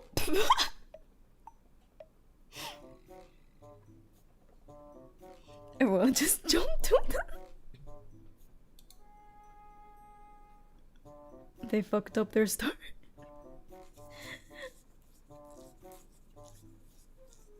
Yeah, I had to change all the windows, had to break down all the walls, and put new floors, everything. God.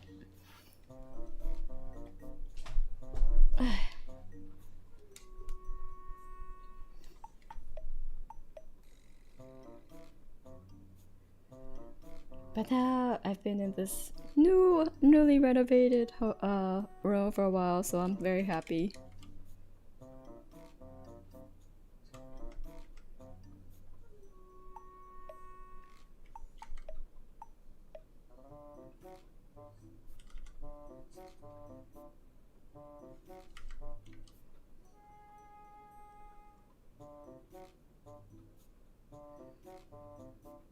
But when it was actually happening, I was so fucking stressed. I was actually super stressed.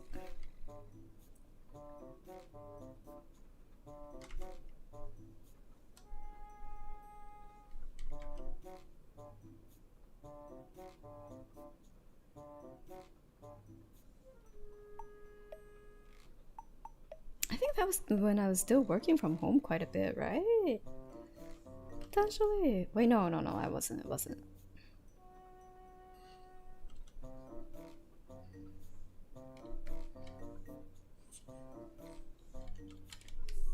Nice. And then we draw her eyes in. Losing your workspace and having strange people in your house, yeah. All the noise, all the dust. Like, not having my own space, usual space. It was dark in that room too. And then I still had to do like recordings and stuff. And I still have like I know this is like such first world problems, but also like having people be able to hear, like, you know, okay, close bundles in the next room, and then I have to like sing or do some sort of recording. I'm like, I feel so much anxiety. Even if I may do like karaoke where people, you know, who I don't see are listening, it's still, it's like, it's different when it's like someone that's like in the next door.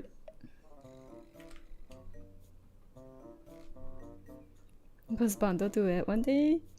We actually did a duet on a different place. Wait, why is this?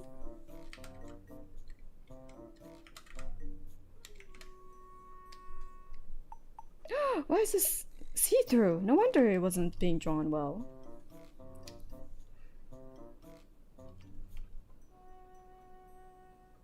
I was like, why isn't the color sticking out as much as I thought it would? It's cause it's not drawn in. Opacity's not there.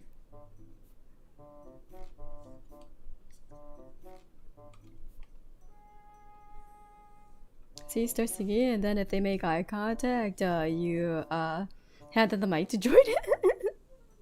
Oh, that's actually pretty smooth, yeah.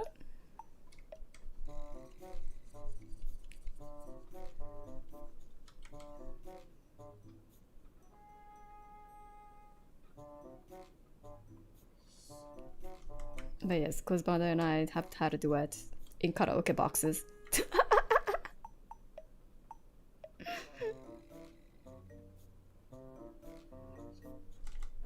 Peace karaoke night? Oh shoot, should I make a karaoke room for you guys to like sing at? Wait, okay, this is also still not. Okay, that's good enough.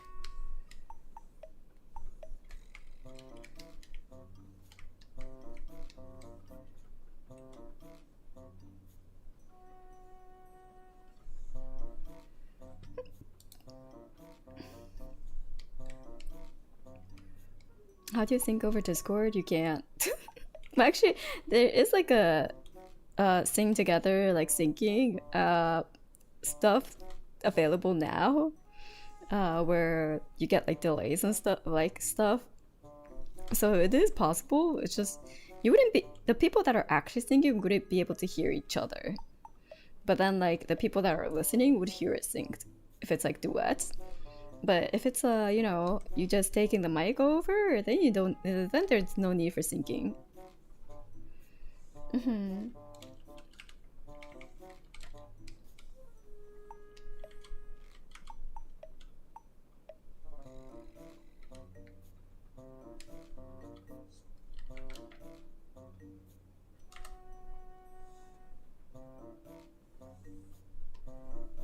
I never tested it though, so I don't know how well it works. But I know it's out there. I'll bring the Xbox mics. Hell yeah. Let's go. Xbox mic.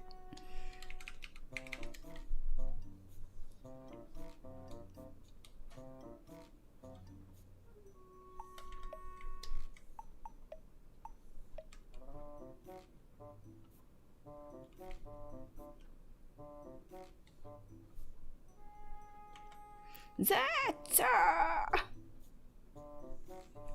Phase 2.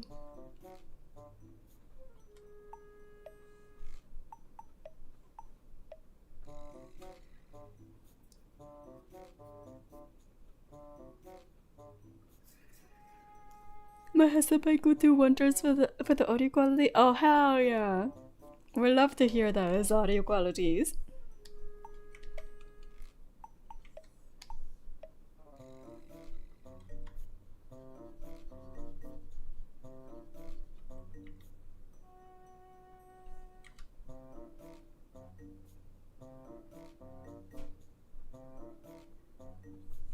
Okay. Actually, I don't know about the ribbons being that color.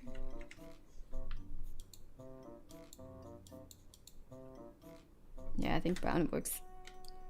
Detracts from the main ribbon too much, you know? Because it's a little too dark. Yeah, it was too distracting. Actually, I should just not make it a ribbon.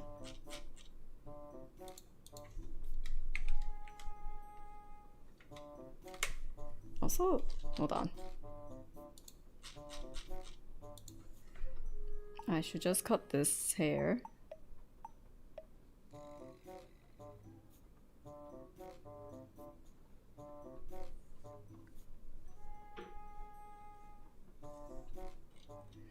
Sorry, she's not naked. Don't worry, guys. She ain't naked.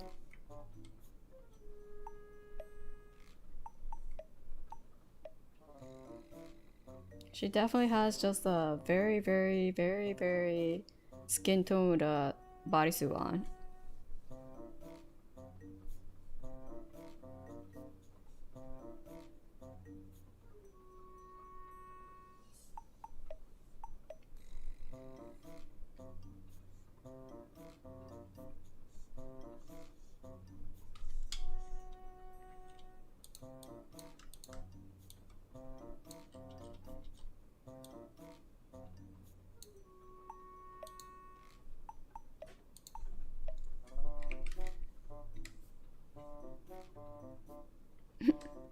Oh, Japan team is going to take a break.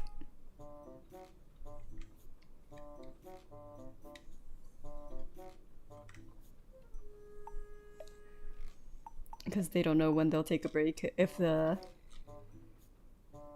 next time. Conveniently placed hair. I can feel fatigue catching up to. I feel like I messed somebody down. No, go sleep.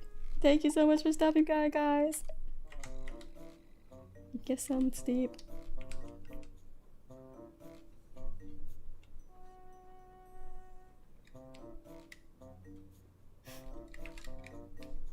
Oh my god, the Shiba Inu Capca waiting. Oh, that's so cute. Look, the Shiba Inu's in the Capca makeup. Oh my gosh.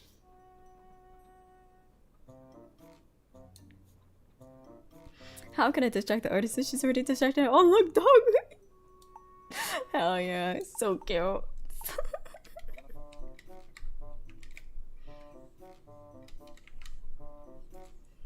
But yes, I think I will remove the bows. It's not speaking to me.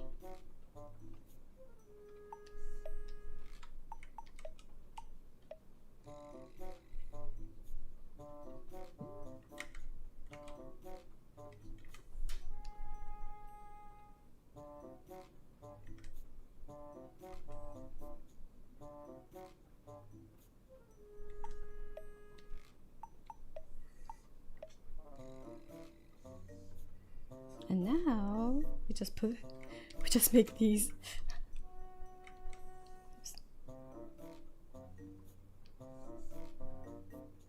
Oh no, she's bald.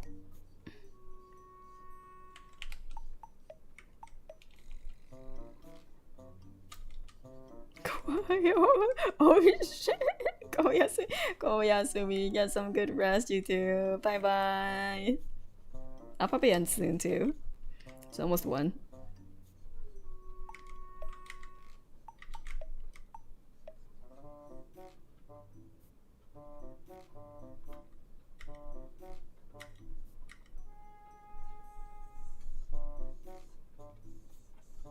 Just going to fix these because I drew it with the hair underneath, but now I could just put them back to like the forefront.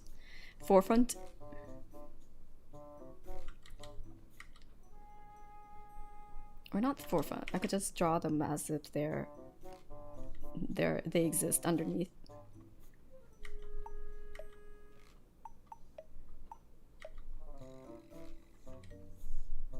There we go. Yeah. Perfect.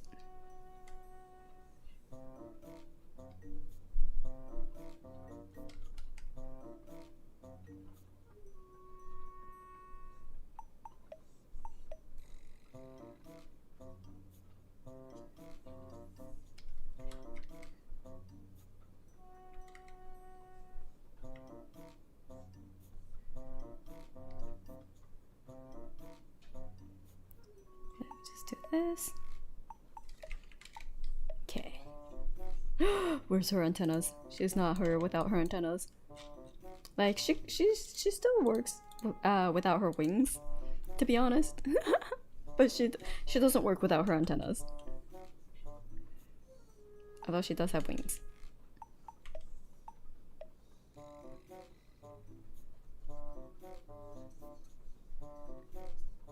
Moths, the OG butterflies.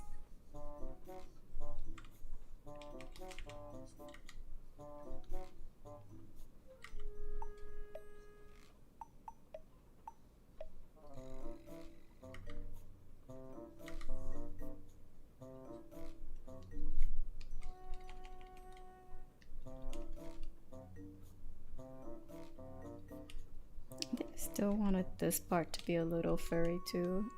There's like at some point I want it to not be like fuzzy. But I think I still wanted it fuzzy around here.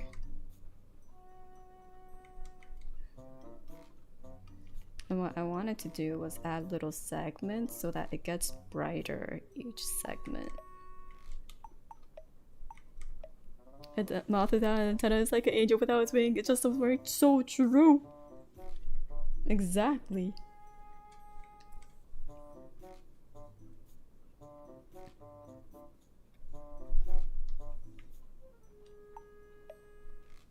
Okay, and then I wanted it to slowly become a little, oh, that's a little too bright.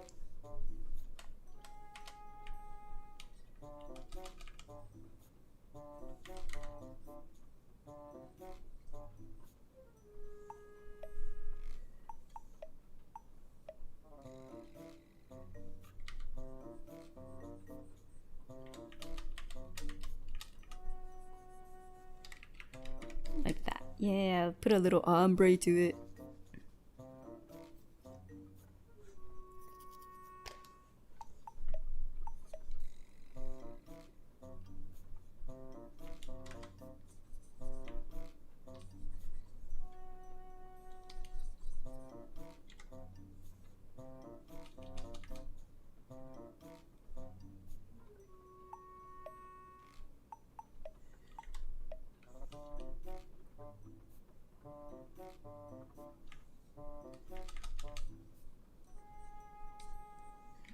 The wings are gonna be fuzzy too, but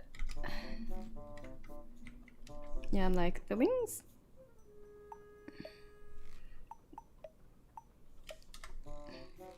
There we go. I think I still need to play around with the proportion of the wing, but I think for now this is fine. Maybe a little shorter.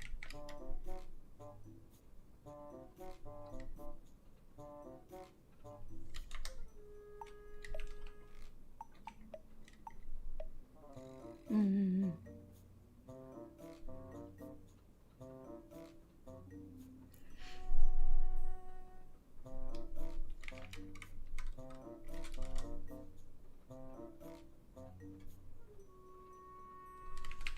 I'm making the bow a little longer because I don't like the fact that it stops at the same I didn't like the fact that it stopped at the same level as the braids.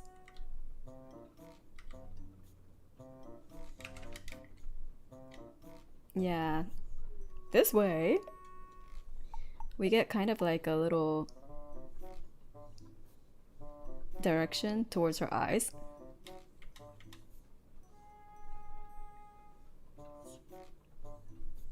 You know?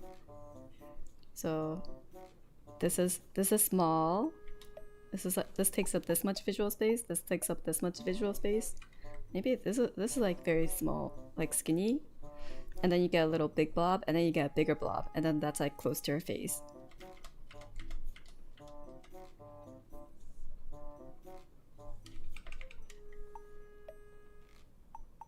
Now, if I really wanted to bring more attention to her face, I would put like red meshes around her face.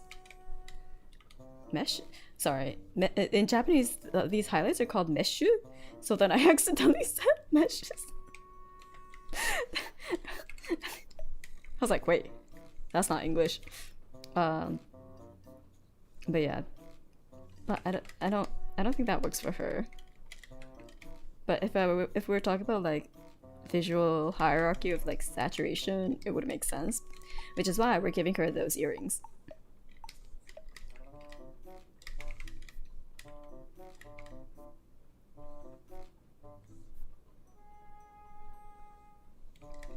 Just a little peek here. And the eyes, you know?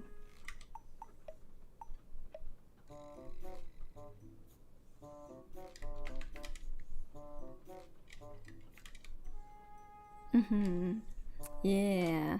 Yeah, it keeps it even. It brings the attention all the way to like the bottom, like from the top to bottom, I think. So yeah, I'm pretty happy with her design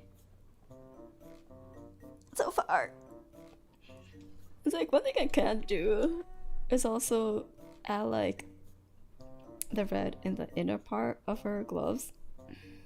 Let's see if that works.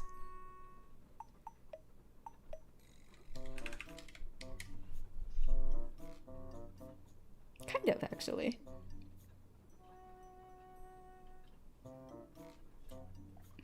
Yeah, I don't want to make her outfit overly complicated because that's not the I need to be able to draw her many times. But I think the last thing that I need to work on is this part.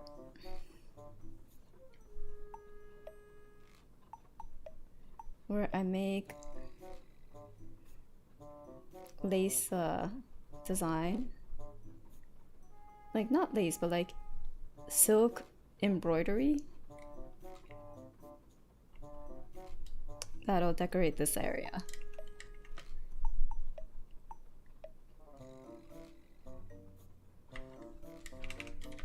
So I need to think of a pattern for this part.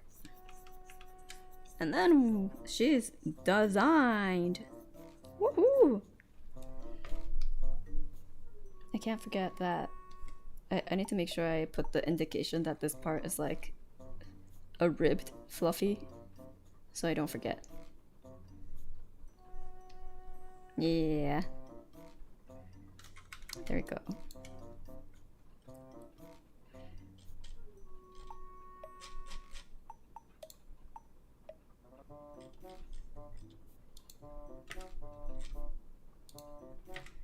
Actually, I wonder.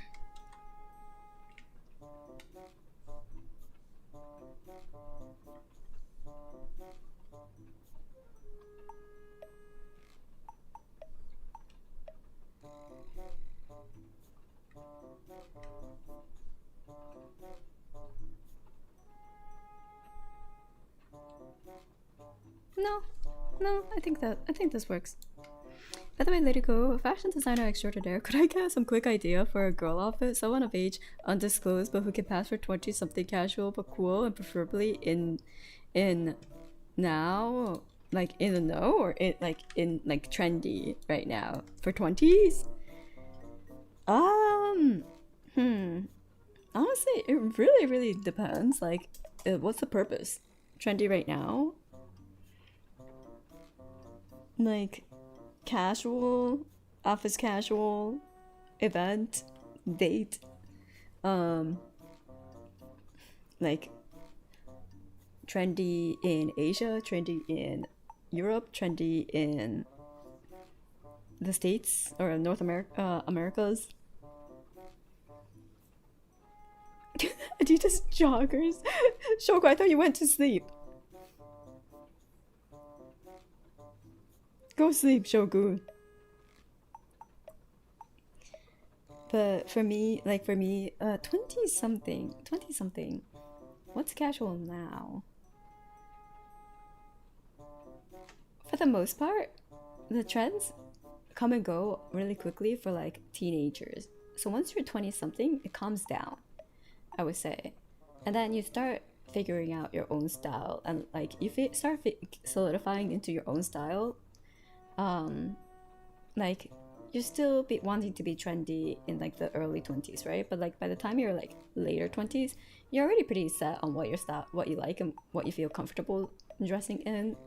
So I would say it's generally less following the trend and more sticking to what is classically like classically looks good, which means like, for example, what I see a lot of more 20ish looking girls wear, they like really dainty, like simple accessories right now. Like for example, a simple necklace with a very dainty chain and like a circle as a pendant, like, and it's very small, so it's just like a little glimmer against your skin.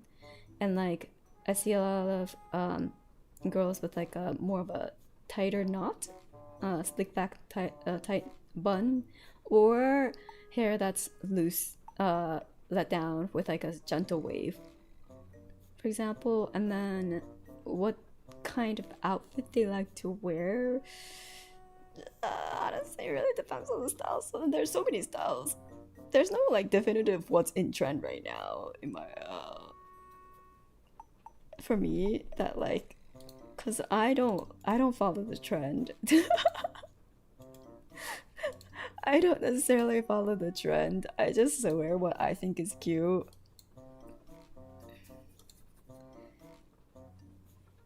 Hmm.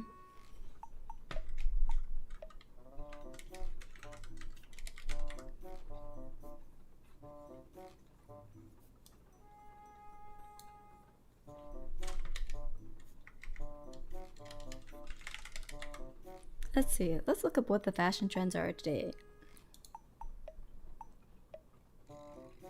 But it's usually every time I look at them, it's like, well, we've worn that before, you know. Every time people, they always try to like say what the trends are right now. It's always just like, well, that's always been like, it just came back, I guess. Sure.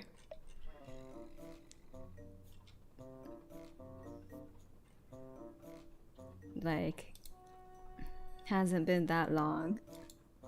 But yeah. So honestly, I don't really care to follow what the current trends are. Although I do see a lot of like Gen Z or like Gen Alpha, where like those long, like half, like long jean short, like it's not even shorts, like um jorts, I guess you could call it, that are like at the knee or like lower ankle um length.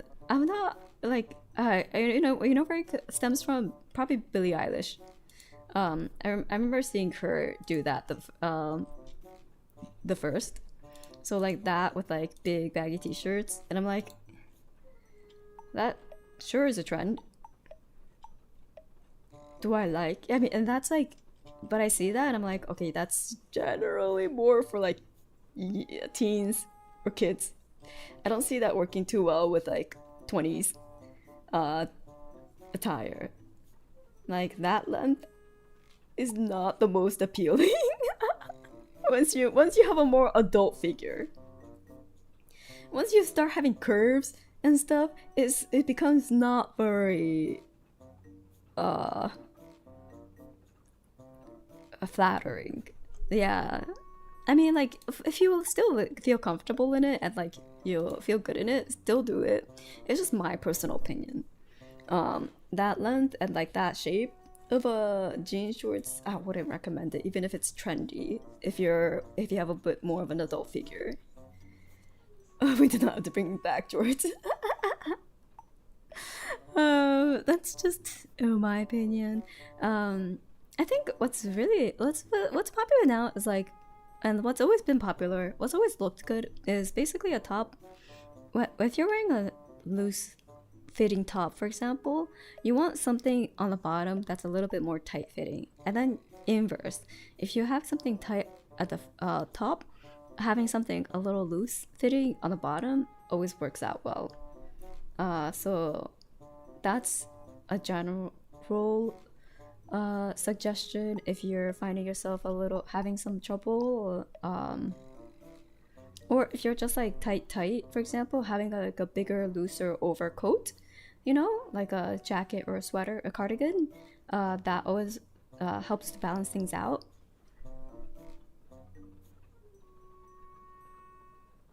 For guys, generally the same, but like you don't have as many options. If you want to be a more, you know, standard fashion for guys, obviously you can always branch out. Oh, actually, there's a really good YouTube series that's called Learning My Fashion in Tokyo or something. Wait, Learning Fashion in Tokyo or something. Yes, Bobby Holmes is a person. So I suggest like looking at some of their fashion and like not the person but the people he asks for them to like do a full on attire for like a full cord. Yeah, Body Fashion Sense of the USA. I think it'll help you see some patterns of like how they pick clothing, how they pick articles of clothing, how they pick like pieces that fit together. But yes, it is different from what you would see people wearing in the States. That's true. Some of it could work though, I think. Because if it's like more button-up shirt with a loose jacket, you know, the little see, some of them are a little like more like, ooh, that's really clean. Those could work, but true.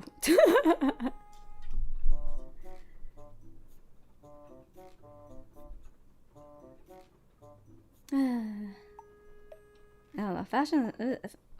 Fashion's very broad, so it's hard to like give a suggestion without knowing the context, the person, etc. Because you could wear a really hip and trendy fashion attire, and then if it's like a business function, you're way out of like that's not the proper clothing to wear.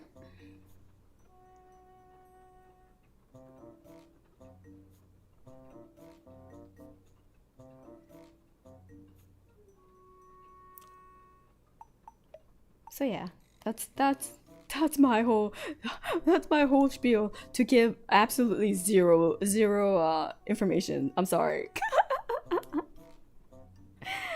Of a suggestion of what to wear because I have no idea what the function, the purpose, preferences are, and yada yada yada. Which is why like when I do like when I pick outfits for people or like you know, dress people up, I always have to know the person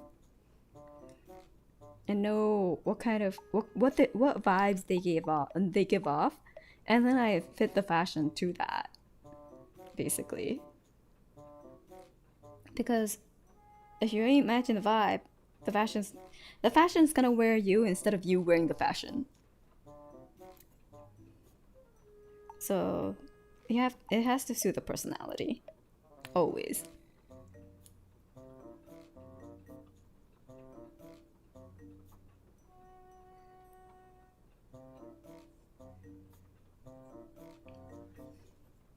Okay, I should probably end now because it's already 1 it's already 1 a.m.